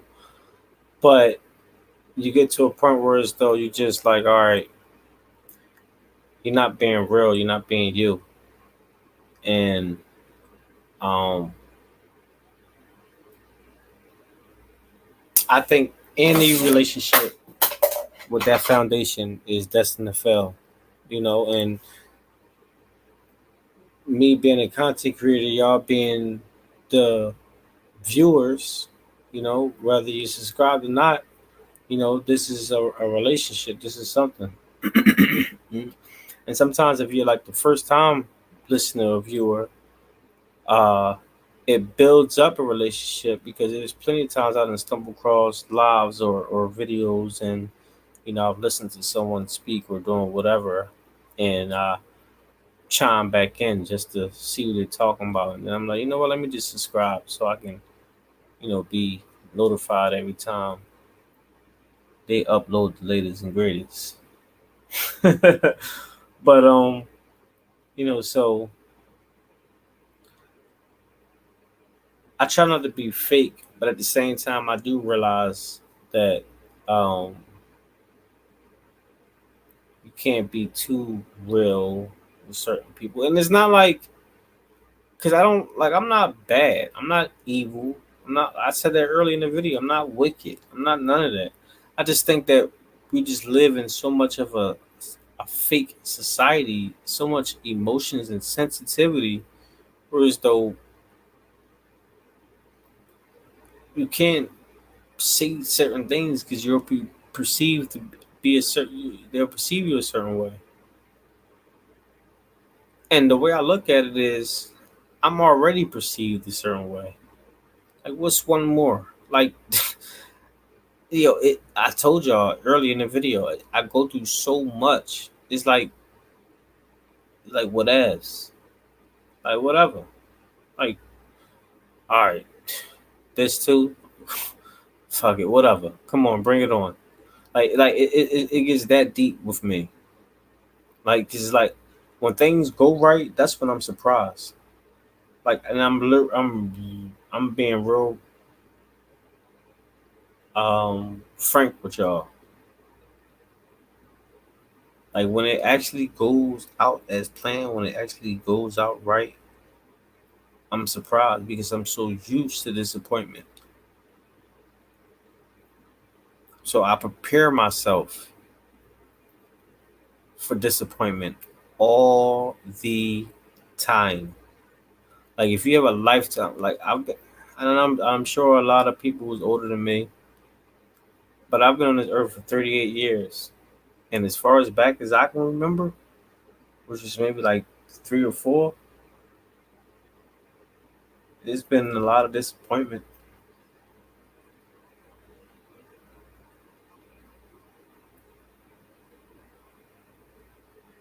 So you start, if you're anything like me,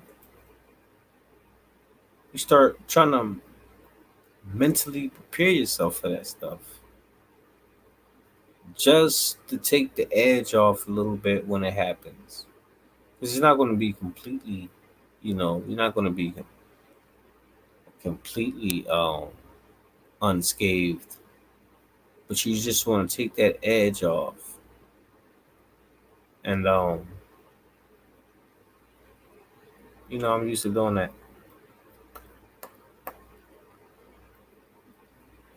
So I look at everything like it is what it is. If you're gonna talk trash, or if you're gonna, view me a certain way, just whatever.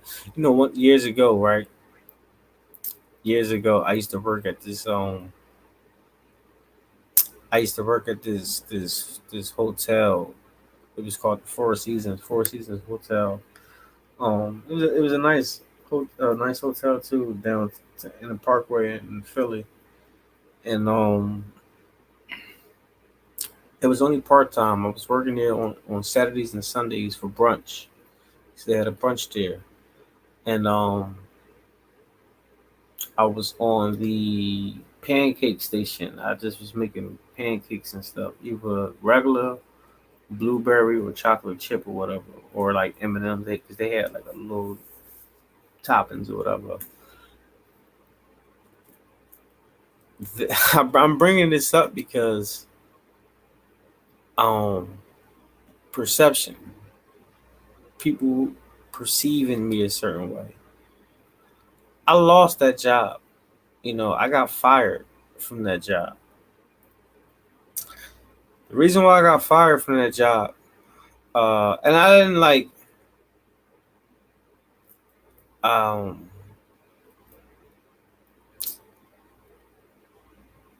it wasn't like a bad fire, or like what they told me is to leave and all that stuff.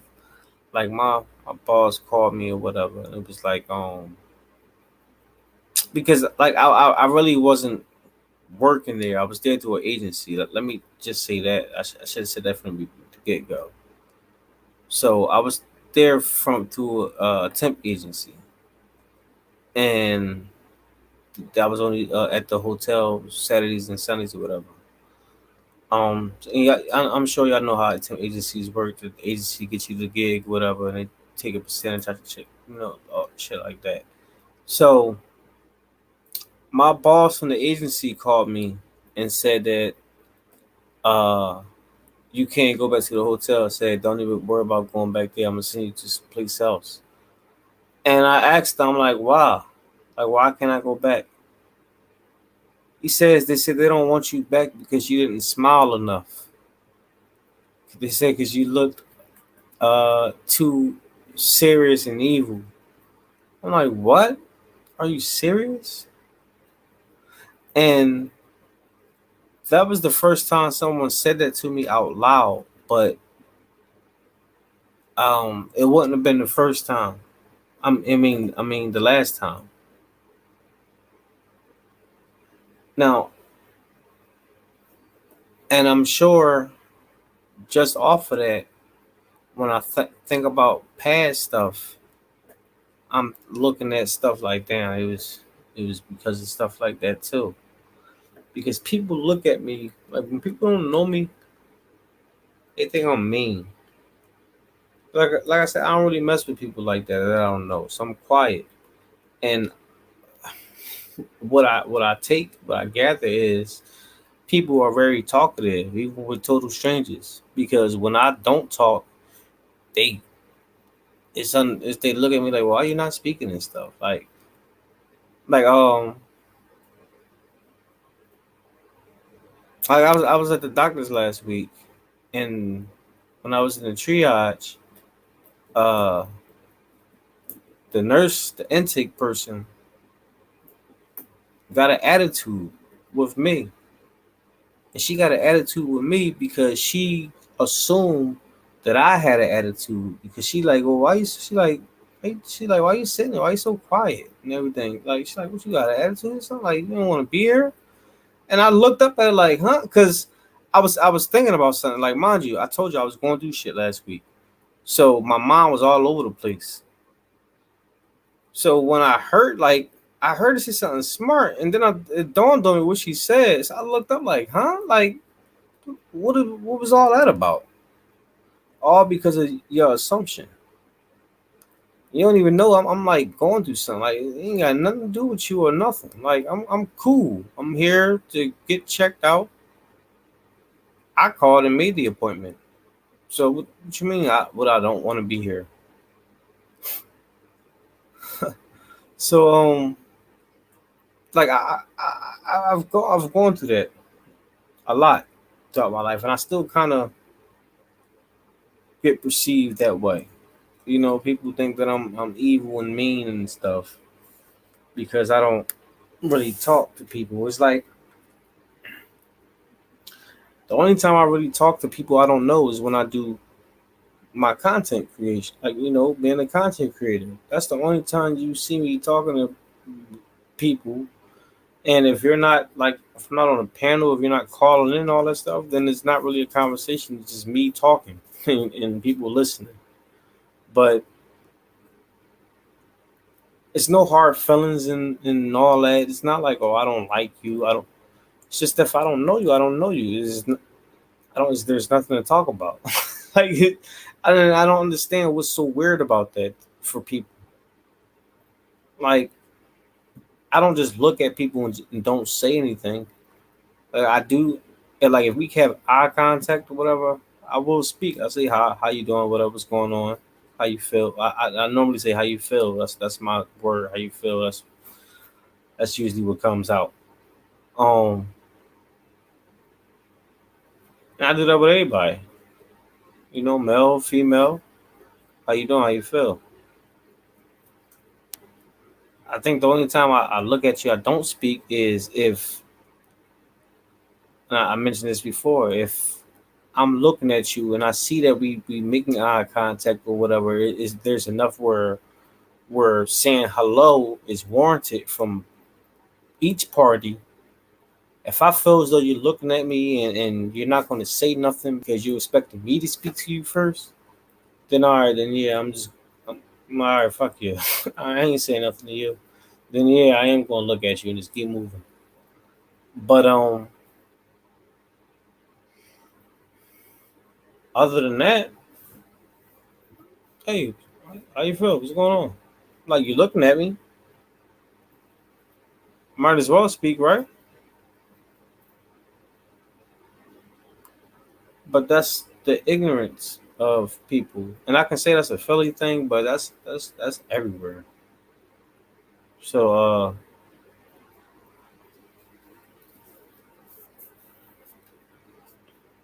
that's crazy. But I heard it's not really like that down the south.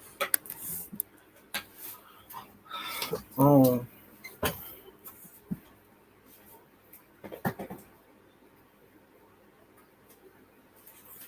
So my cousin girlfriend or his wife, as he was like, She from like Florida, and she was saying like how the hospitality is different and all that stuff. I mean, which it is. Like I told you, when I travel to different states and all that stuff, and I normally go like southern states. Um,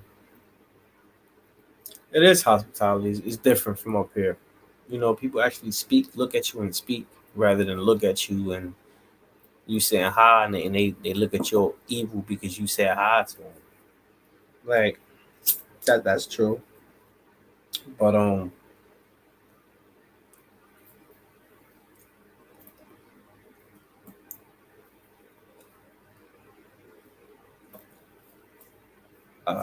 I just I guess it's just for me.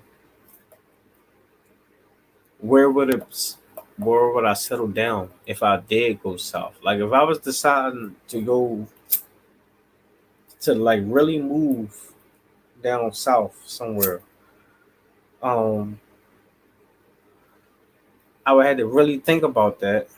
I would think about take a lot of things in consideration, the laws, you know, I worry about like having my gun, so I'm like I wanted to be open carry. I want to be able to have my gun on me and not have to worry about you know no, people like regular civilians and people looking at me all strange. They see a gun on my hip, like Texas and stuff. A lot of everybody, then everybody own guns, so it's not uncommon seeing a person walk around with a gun on their hip. Louisville, Kentucky. It's not really uncommon seeing people walk around with AR-50, ARs on their backs and stuff because they do that a lot. Not to say that I would walk around with an AR, but if I decided I wanted to wake up and carry my AR on my back, I would like to do that without, being hassled by cops or maybe possibly getting or possibly getting shot or something because they think I'm a criminal or whatever. So, you know, uh, I think about these things. I think about the the political aspect of the laws because although I may not pertain in it, but wherever I reside at, especially if it's here in everywhere you live is going to be a political matchup. And if you know anything like I know, especially from 2020, if it taught you anything else, is with the world shut down, all that stuff. Wherever you live at, you need to be paying attention to the laws very, very closely. So I need to be living somewhere where I believe that the laws is going to benefit me in the way I want to live. So I gotta, take that in consideration as well. I gotta take in consideration, you know, where it be land. Is the land good enough for crops? Because you can have land, but you can have shitty land too. You can't really grow nothing on there. So will I be able to grow stuff? Is there water? Is there like an underground well? Is there a river close by where I can just siphon the water off? Like all these things.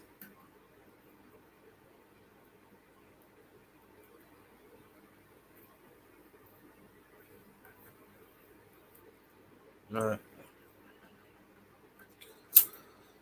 But, you know,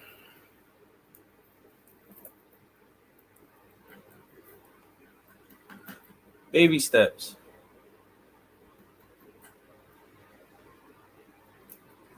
So that's what we have. We have baby steps. We taking our time and we taking it one day at a time until we start seeing some real true progress. And I just hope that whatever it is you're doing in life, you know, y'all can join me on this journey and do the same thing for yourself in whatever type of situation you map it out, because it ain't gotta be the stuff that I'm doing. But what I mean is just my example.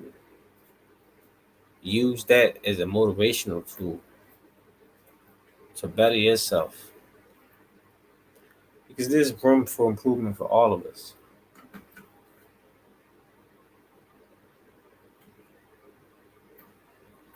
And the improvement and I think the satisfaction for me is going to come when I move out of Pennsylvania. Just like uh,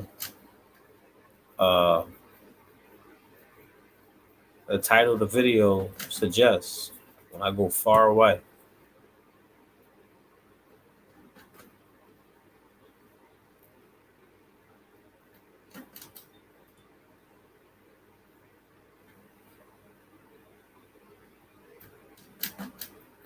Does anyone live um like the East Coast over north, like above like Buffalo and stuff, like where Maine and all that stuff at? Because I thought about stuff like that too, like maybe Maine. One of my one of my friends, him and his wife just moved to Denver, Colorado, and they've been planning this for like over a year. They've been going out there. I mean, I know Colorado is not up north; it's a little Midwest and all that stuff. But it just dawned on me that Brett and his wife Nicole, they moved out Denver last month, and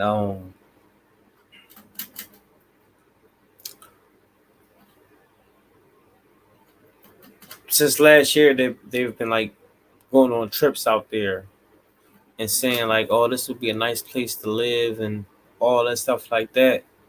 And like every other month, it seemed like they would go out there for a few days, like 3 or 4 days or whatever. And then a few months ago, maybe like back like in April, he made the announcement on Facebook like we gonna be moving out there this summer. Like we found the place, blah blah, blah and all that stuff. We already made friends and all that. They already made friends and stuff. I think they was just going out there to look for, make sure he got his affairs in order, like his work and all that stuff. And where they were going to live, the exact location and everything. And then they moved. Now they out there, and they good. And I'm like, that's what's up. you know, um, and I said Colorado earlier, didn't I? I was thinking about that, like maybe like Colorado somewhere. I don't know about Denver. Maybe Denver, but um, maybe like a town or two outside of Denver.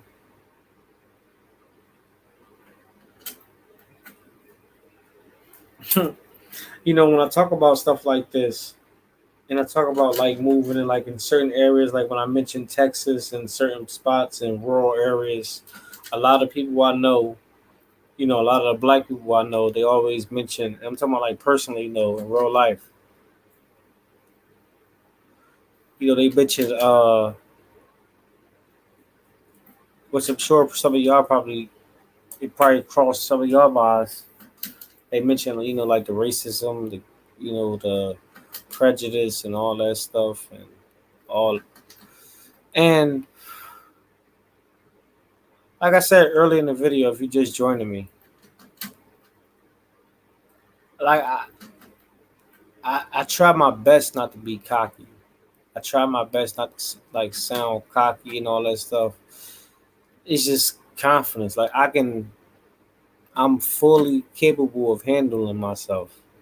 I'm, I, I can handle myself. I'm good. You know, like I'm good.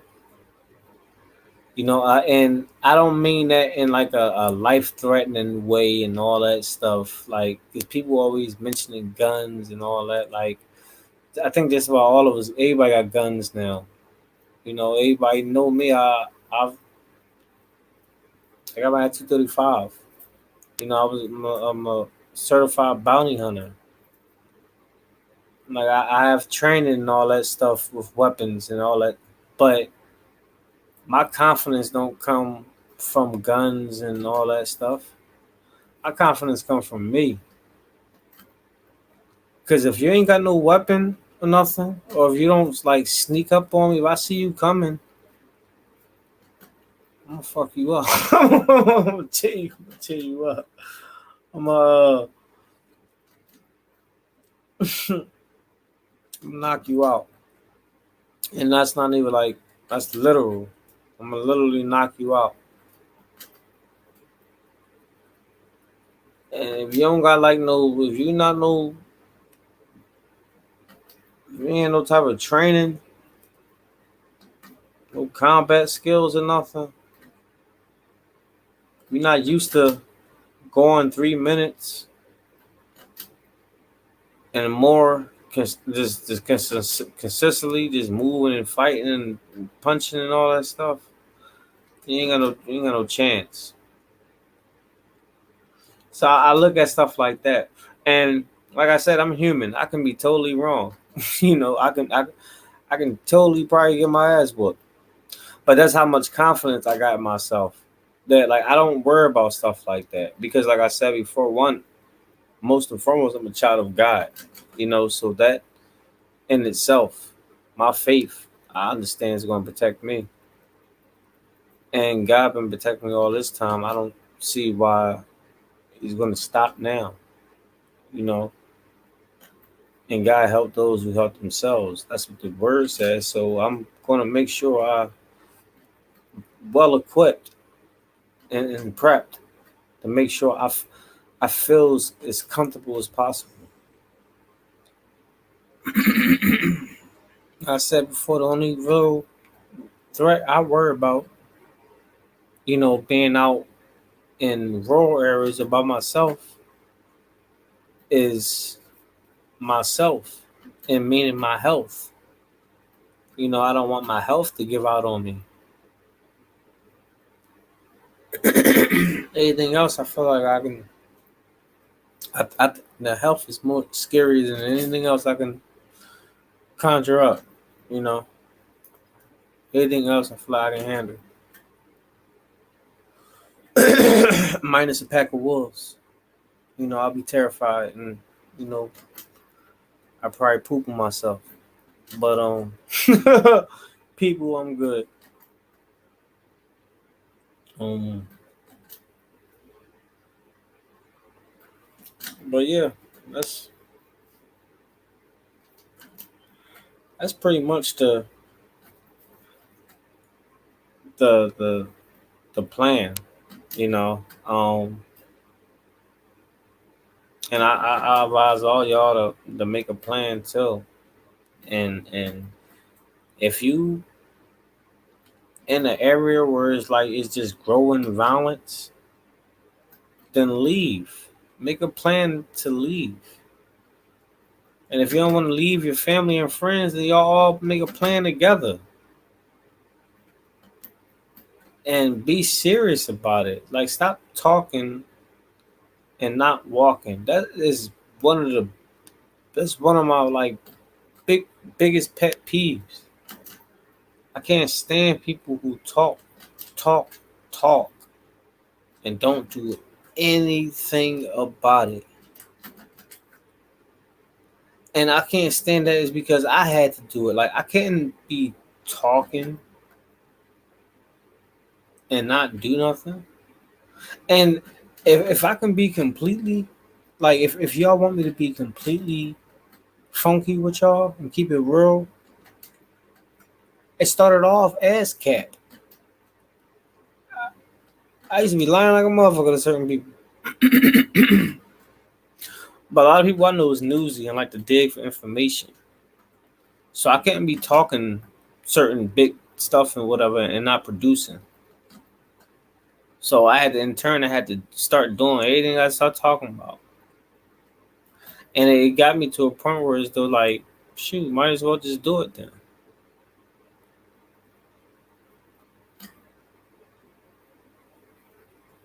So like when me and my homies was used to be together, all gathering talking shit and don't talking about what we trying to do and this and that. While they doing all that stuff, I'm like, all right, that's cool. All right, let's go out and let's do it now. Let's do it.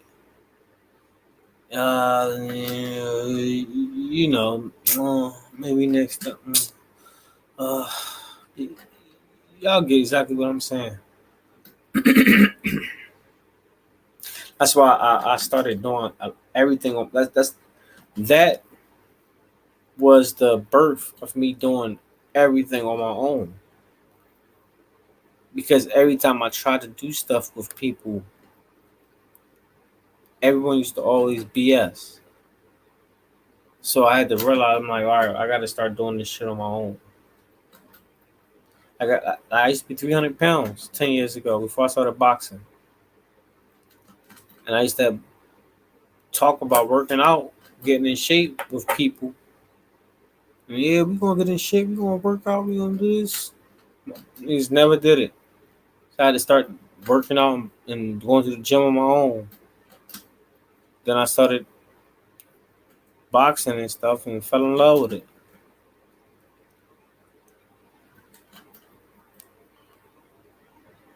I remember when I got my bartender's license years ago. I was supposed to go with certain people. They ain't do it. I did it on my own. When I went back to college years ago, I was supposed to do it with certain people. They ain't do it. I did it on my own. Like it became a pattern. It became a lifestyle. Then I started noticing, and that's why I'm so comfortable now because I've been by myself for 10 years doing stuff on my own. 10 plus years now. In the time when I had no choice to do it on my own because I'm grown now.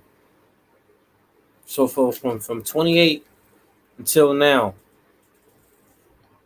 I had like do take care of myself, do stuff on my own. That's when I broke up with my daughter's mom when I was 28. When we was to get first got together, I was still a kid living with my mom. So when I first moved out, me and her moved together. So it was like I was always with someone. So after we broke up, that's when life really began for me, and I had to do everything on my own.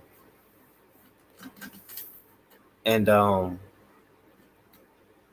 10 years later, I'm 38. I'm still doing everything on my own, and I can't see myself, having people do stuff for me. Like, I don't. I shit. I really can't see myself living with no one now. To be honest with you, I love my space. 'Cause me and my kids' mom. We was together for like 10 plus years. We was kids. We were teenagers. And we broke up at 28. So um,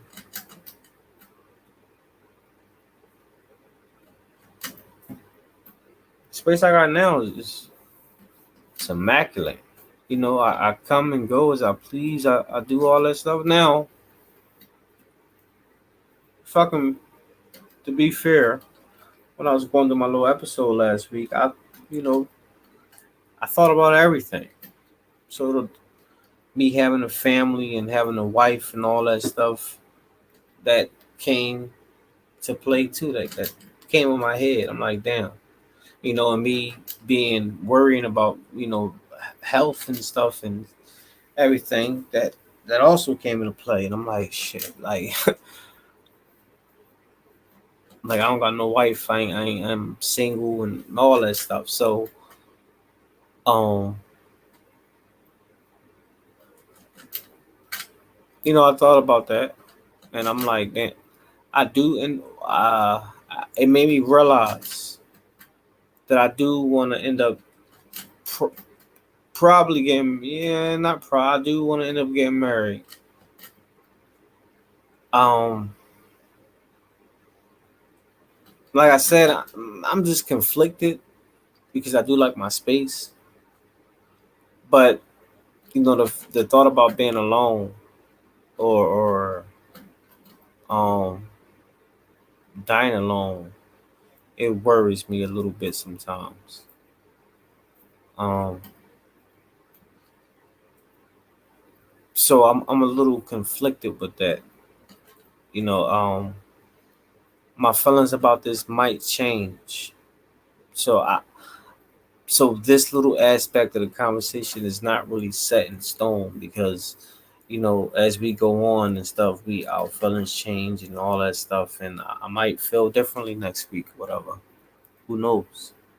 Um, I just know last week when I was going through everything, I was sick and going through my stuff. I was like, damn, I haven't been with no one you know, like for real, serious, in over 10 years. Because I broke up 10 years ago, and to be honest, we was 10 years ago was just we just made it official, but we was still living together and all that stuff. But we been broken up long before that, so it's like you know,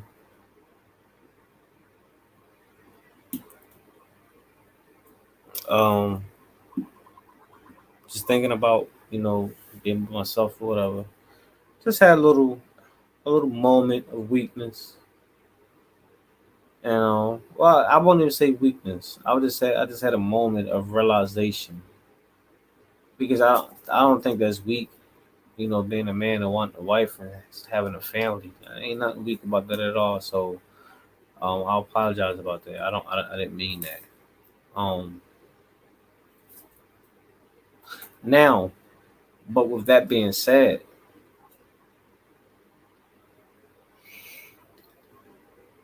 my feelings about the American culture still hasn't changed.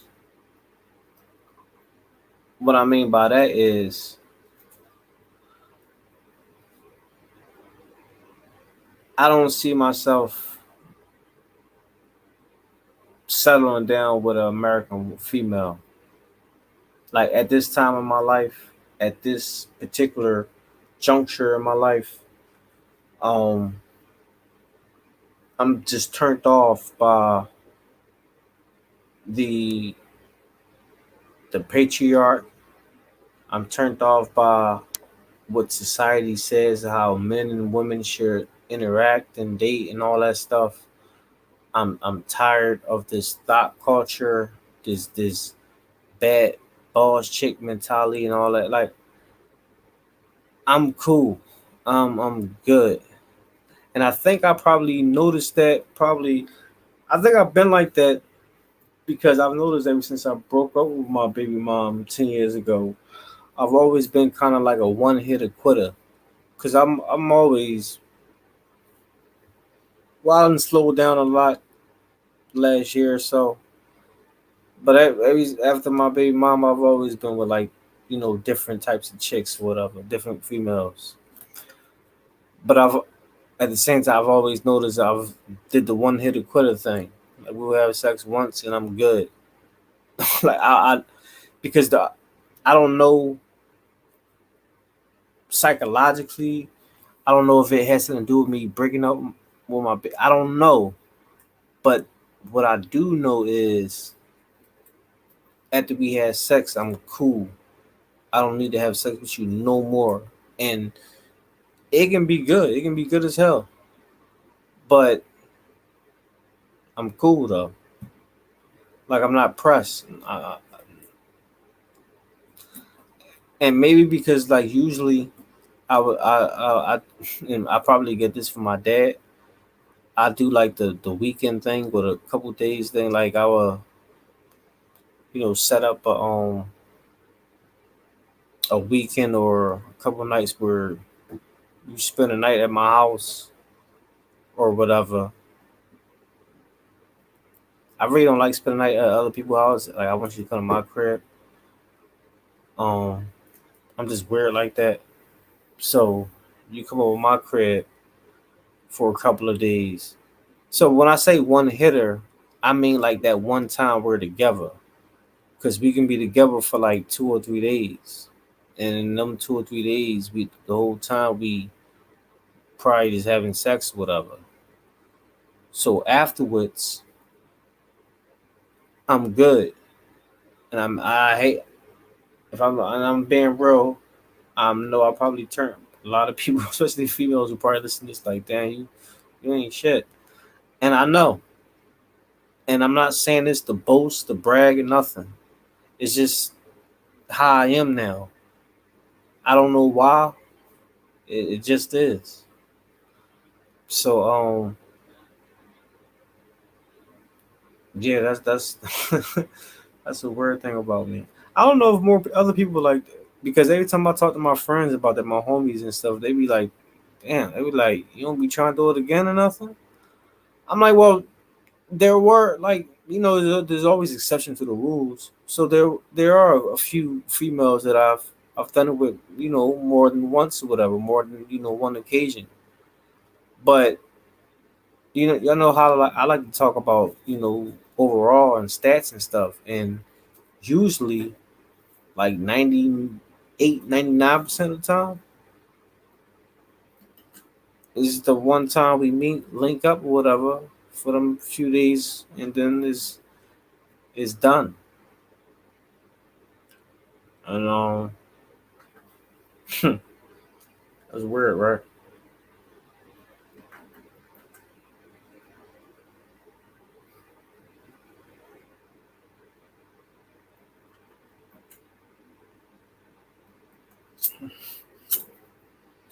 I know I hate to be I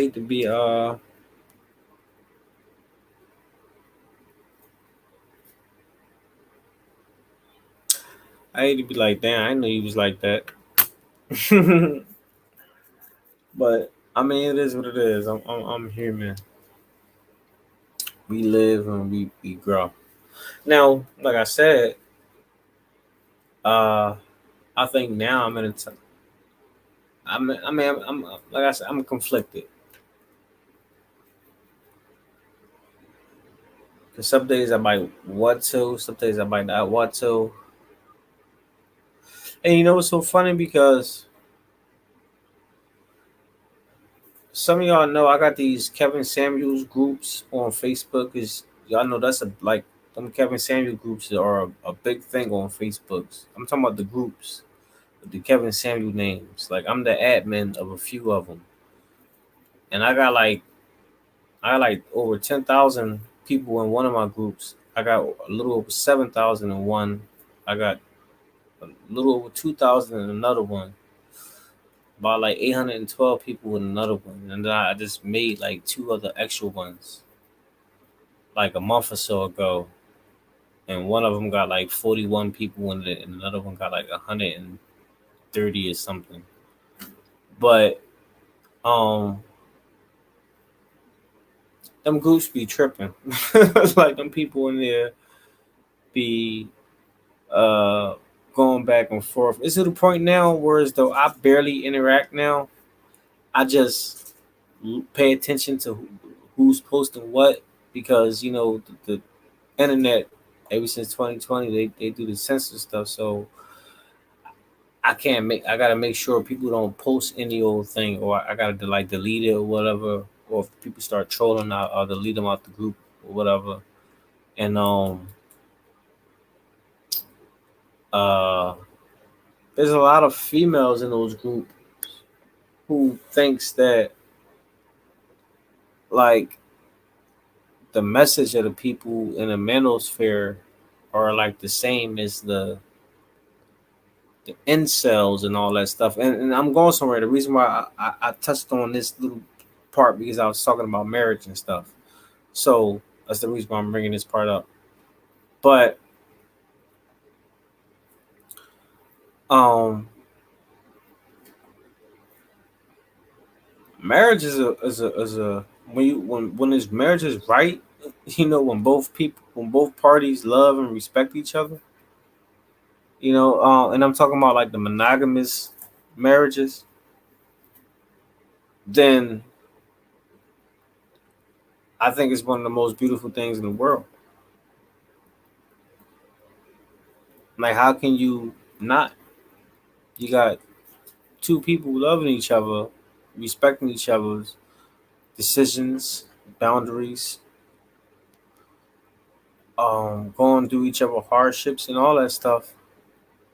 Like, how can you not say that's not a good thing? And even when people like try to talk about like Kevin Samuels and all the other people in the space, even like when I get attacked and everything, it's like, do you not listen to the content? Do you not listen, or you just catch little sound bites and punchlines and phrases, or you blur out the conversation until a certain word or phrase come up that you recognize and don't like, and then that's what it is from now on. That's the energy, because like myself and all the big time people, like they advocate for that, a union. That's what it's all about. Like, what the hell you think this? What do you think about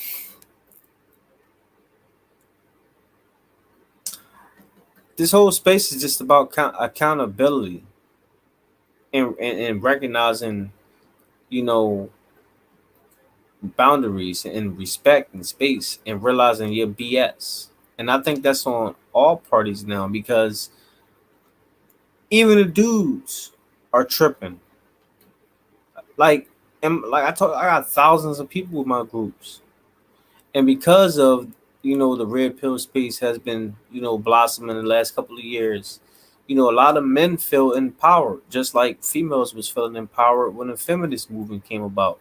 So now it's pretty much the same thing, just in reverse. Now it's the men turn, and you got a lot of men falling for the trap, whereas though they just turning hateful and they confusing the real message with a message of hurt, bitter few who just who don't want to um partake in any of this stuff. Like, why do you think? And I mentioned this before. I think it probably was my last video or something. But why do you think billionaires, like majority, or let's use presidents for example? It probably was only a few out of 244 or 45 presidents, 46. Um, I mean, not 200 out of 246 years of presidency, and over and out of 46 presidents or 45 or whatever, only like one or two was single, wasn't married, and one of them was JFK. Was it? No, JFK, he was married. Which president wasn't married? Yeah, I know I'm stubborn. I gotta look this up.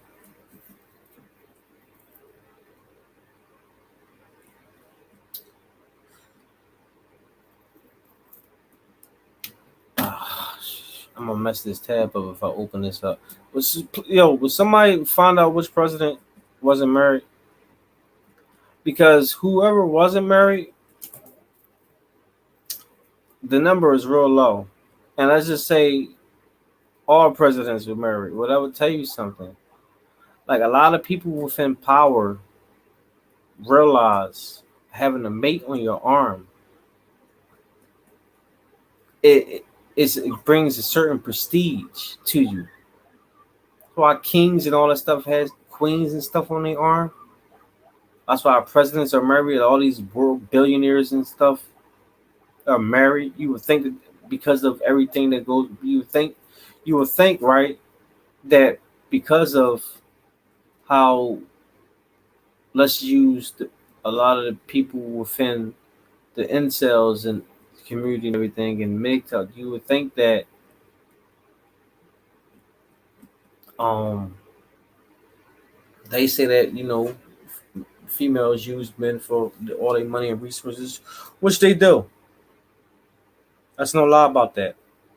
Female use men for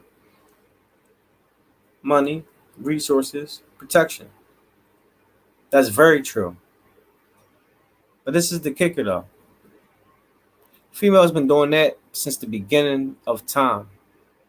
It ain't nothing new. And if you're a man who can provide money, resource, and protection, then you don't care. As long as she's respecting you and doing what she's supposed to do, you want her to want you for your money, your protection, and your resource. See, but a lot of people, a lot of men, I've noticed, get it confused. Like me personally, my lady ain't gotta work. I'm doing all the heavy lifting. As long as you taking care of the kids, taking care of the crib, respecting me, giving me my space when I need it, and being understanding, and maybe not a cook. See, I'm a chef. I'm a professional chef. You know what I'm saying? So when it comes to cooking aspect, uh, truth be told, everything, because I used to housekeep. I used to do all that stuff. So when it comes to household duties, truth be told, I've never met a female who can do any of that stuff better than me. Even down to the cooking part, I can blow. I tear a kitchen down. So what I really need you for is just to be there for real, and to bear the children, the sex part, because everything else,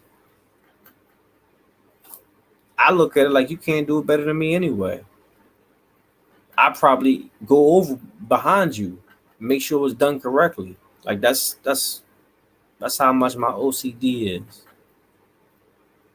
You know what I'm saying? And as far as the cooking part, if you can't cook, I'm gonna be highly upset because I put love in my cooking. That's why I take a little time. That's why it takes a little time when I cook. 'Cause I like to make sure it's nice. And then, like I said, I worked in fancy upscale restaurants and stuff for years.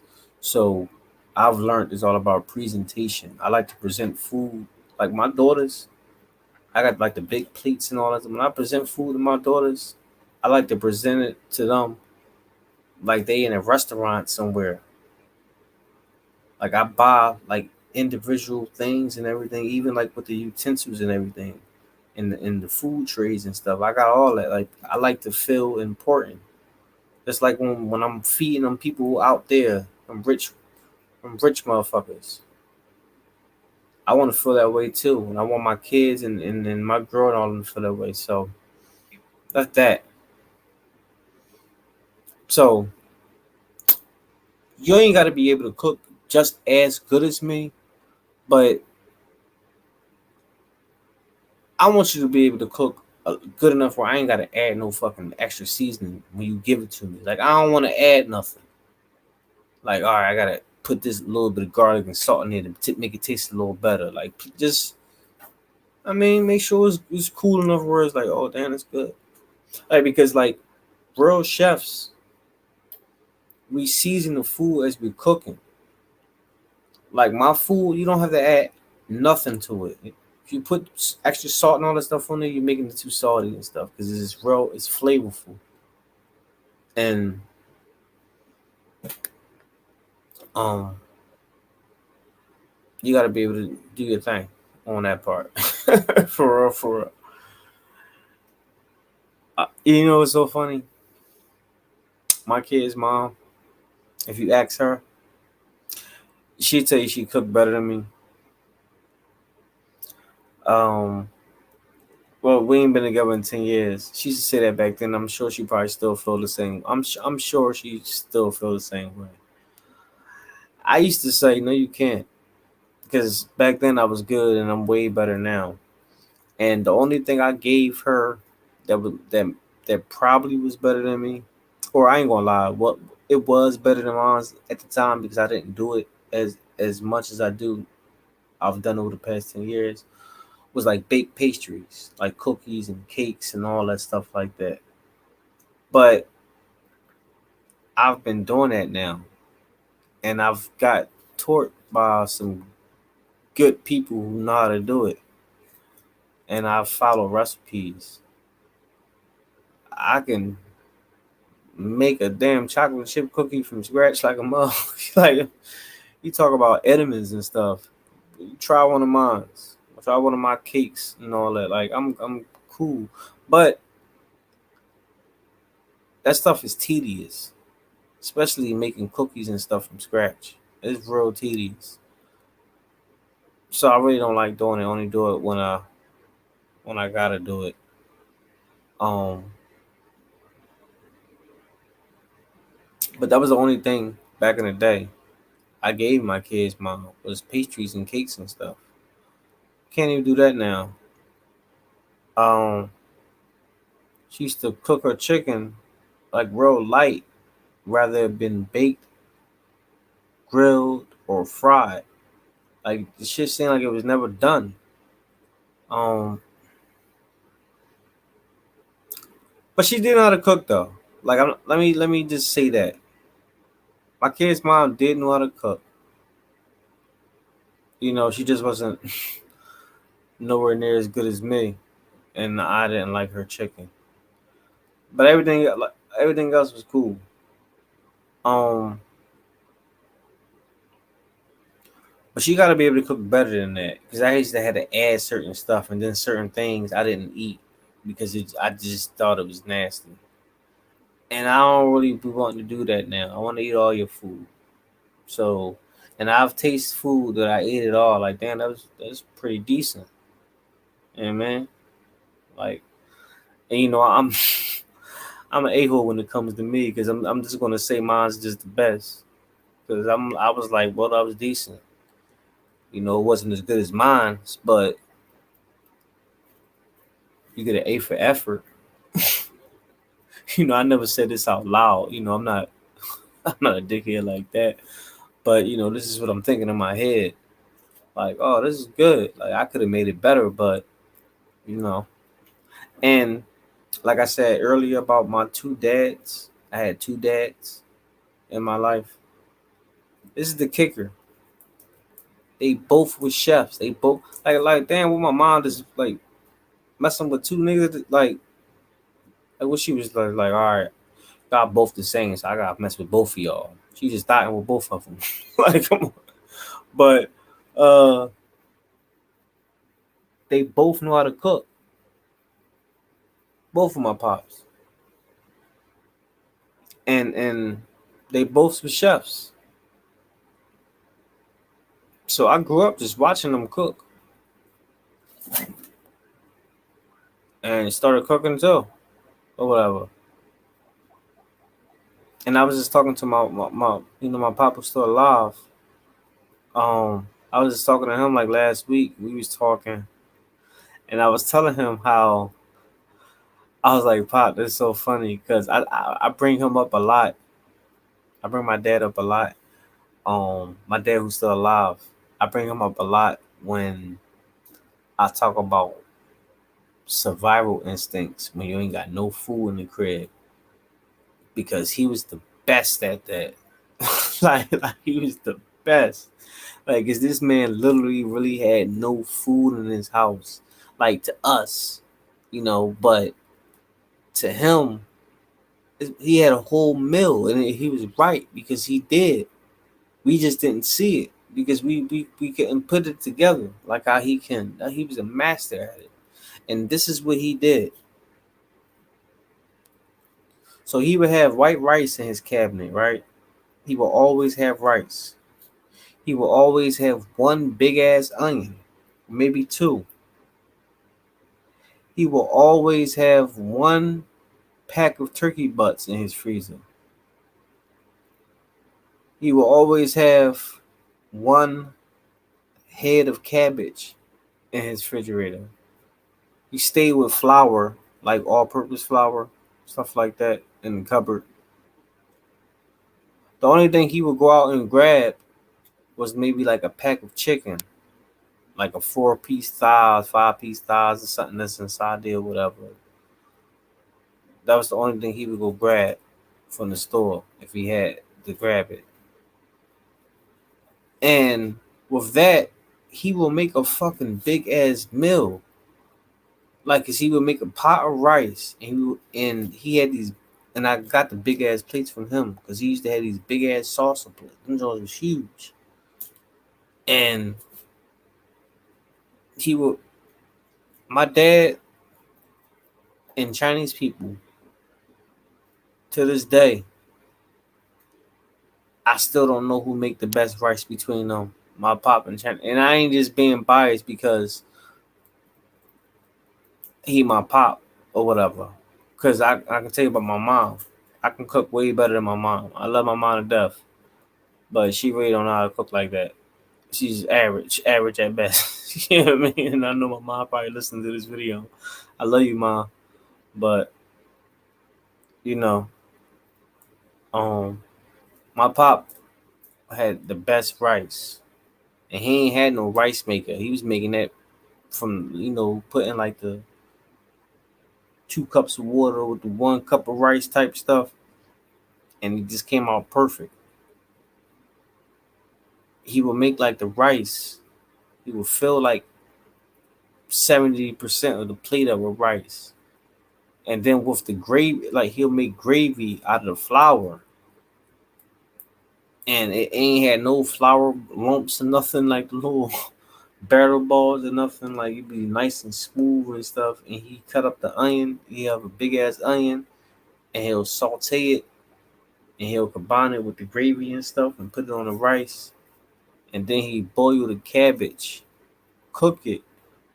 He cut it up and stuff and shred it. He'll cook it, but he don't take it out. He don't let it get all soggy. He take it out when it still got like a crisp to it. Season it up nice, and he'll add like the cook the turkey butts. He add the turkey butts to it, and then he used to boil. And this is the thing he used. Because my dad, he tried to eat healthy, so he used to boil the chicken. Like he like boiled chicken, right?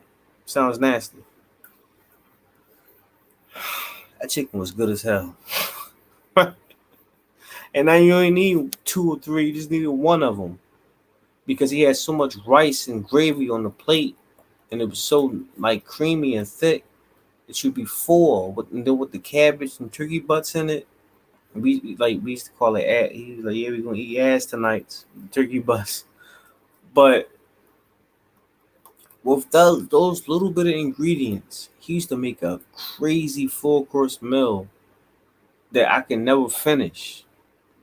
Like him and my older brother Kevin, they always ate the whole plate, and I never did. And they used to always laugh at me. They used to laugh at me because I couldn't finish. Like, and I used to be mad because I couldn't finish it, and they was laughing at me. But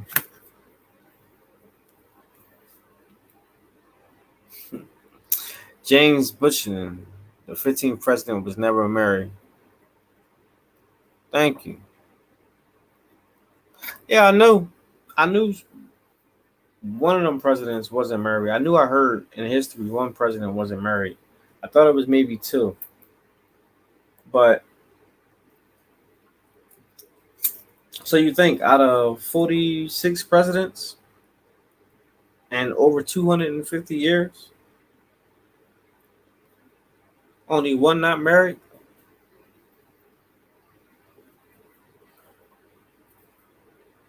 And did he have a second term? Because if he only did one term, uh that's probably why. In his case, because marriage is, like I said, it brings a certain prestige to you, a certain persona, but you got to find the right mate. And me personally, I don't think there is anyone And like I said, I could be wrong.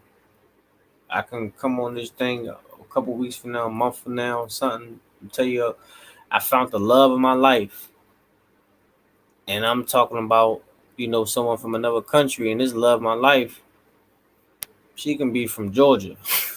You feel me? So, but as of how I'm looking at it now, this American culture, I'm cool, and that's why I'm cool with being single and just taking my time, cause a lot of people now, a lot of shoot, men and women, because I know a lot of females who feel the same way too. But a lot of people now, they're not relationship material. They're just good for sex, you know. And that's something. That's something I'm not supposed to say, but that's what it is. It is good for the feel good moment now, which is the orgasm. But the important stuff, the stuff that really matters in the grand scheme of things, good. And that's why a lot of people remain single. And the way I look at it is all this night sky finished last stuff, because I used to be perceived as the nice guy and everything. I guess you would call me the sap, the simp, right? Um, because at one point I was a big simp, and I got confidence in all that stuff within my stuff now to be able to openly talk about it. Yeah, I was real beta. I was a real big simp. Um, back like in 2002, for up until like 2000 and like 10 or something. When you looked up simp in a dictionary, it would have been my picture smiling. So, um, yeah, but everybody got a red pill story. Majority of the people who entered this space have a backstory on how and why they entered this space. You know, usually something happened. They've been through something. They had some type of experience that's usually um not good. Um, and that's how that's how it is. But the funny thing, the interesting thing is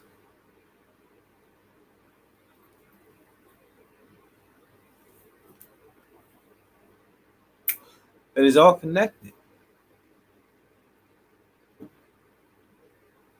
Everything that we're experiencing and going through in life has a connection. It's like it's like a seed, that turns in that sprouts out, and got like a stalk, but got roots and stuff underneath. And up top, you got branches and everything. And you got all several different things. So it's like,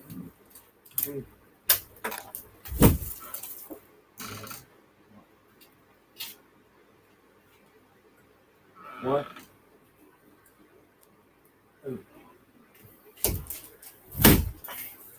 My bad. That was my daughter. I'm gonna end this live in a few minutes, but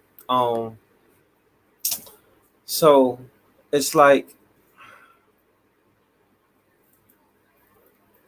a branches and everything coming out from the roots.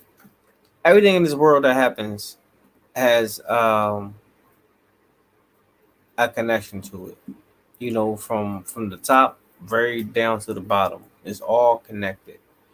And I fall back. I pay attention to the world You know, I go days now without making content. Y'all remember I used to make content every single day, several times, like 10 times per day. I had to slow down because I start realizing that I'm being consumed too much with this stuff. Like I'm not even giving myself a chance to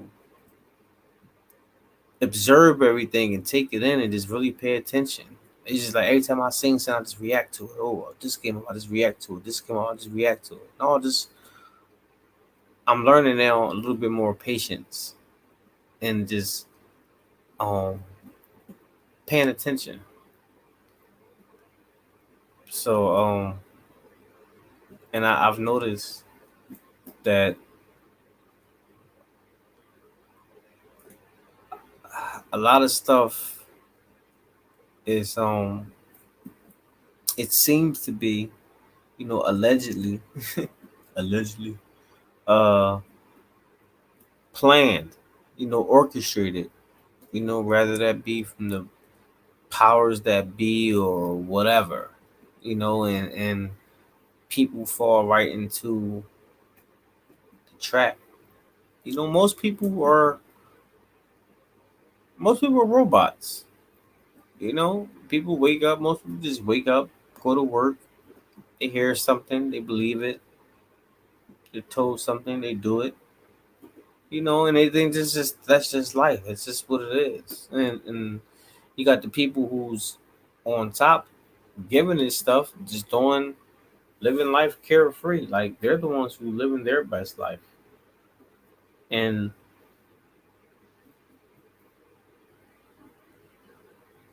people down here is just living their lives and thinking some anyway that a few trinkets and certain things is, living their best life.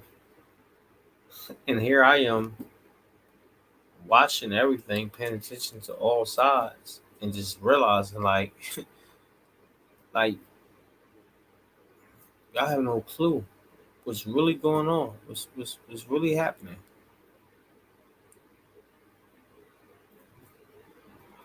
This stuff is crazy, man, all across the board. And it leads me to it goes right back around in full circle. It leads me back to the whole point of this video is leaving and getting out, going far away. You see, you get what I'm saying? The connection now. You see what I'm saying? You see how I just did that? How I just talked about one thing and talked about that, and it leads you right back to the full to the beginning.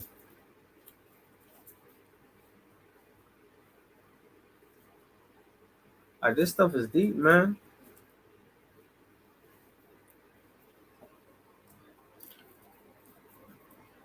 I hope everybody just prepare. That's all. But I'm getting tired, and my daughter, she want me, so I'm about to go out there with them for a second.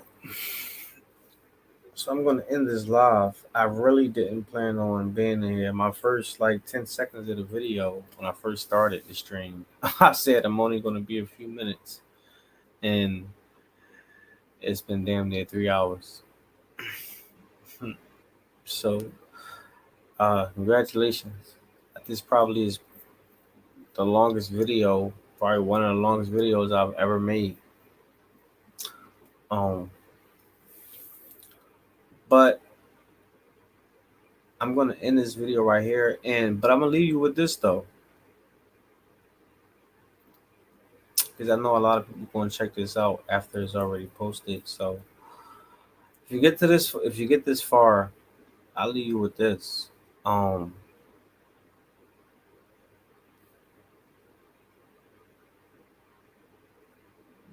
just pray, whatever you believe in.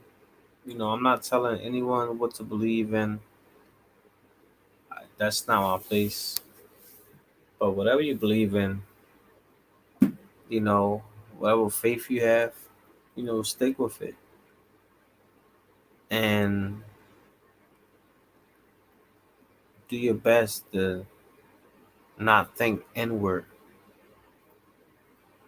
Think beyond yourself, because it's not just about you. And when you realize that, I think if everyone realizes it's not just about us, it's about everyone. And if we can just show each other a little more patience, compassion, and kindness, then love will grow, respect, and that world peace. Everyone, that magic saying world peace and all that stuff, paradise on earth.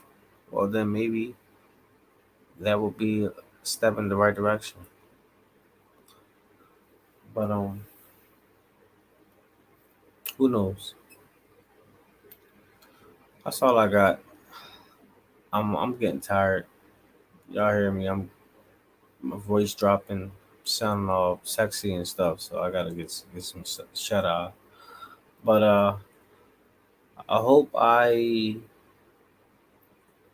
enlighten someone with this stream. I hope someone gets something out of it, positive. Even if it's something negative I said that you didn't agree with, I hope you can use that as a positive within your life, or someone to help someone else. And that's the start. You doing your part. But that's all I got. I'll holler at you on the next one. Love y'all. Y'all stay easy. Y'all stay blessed. Peace.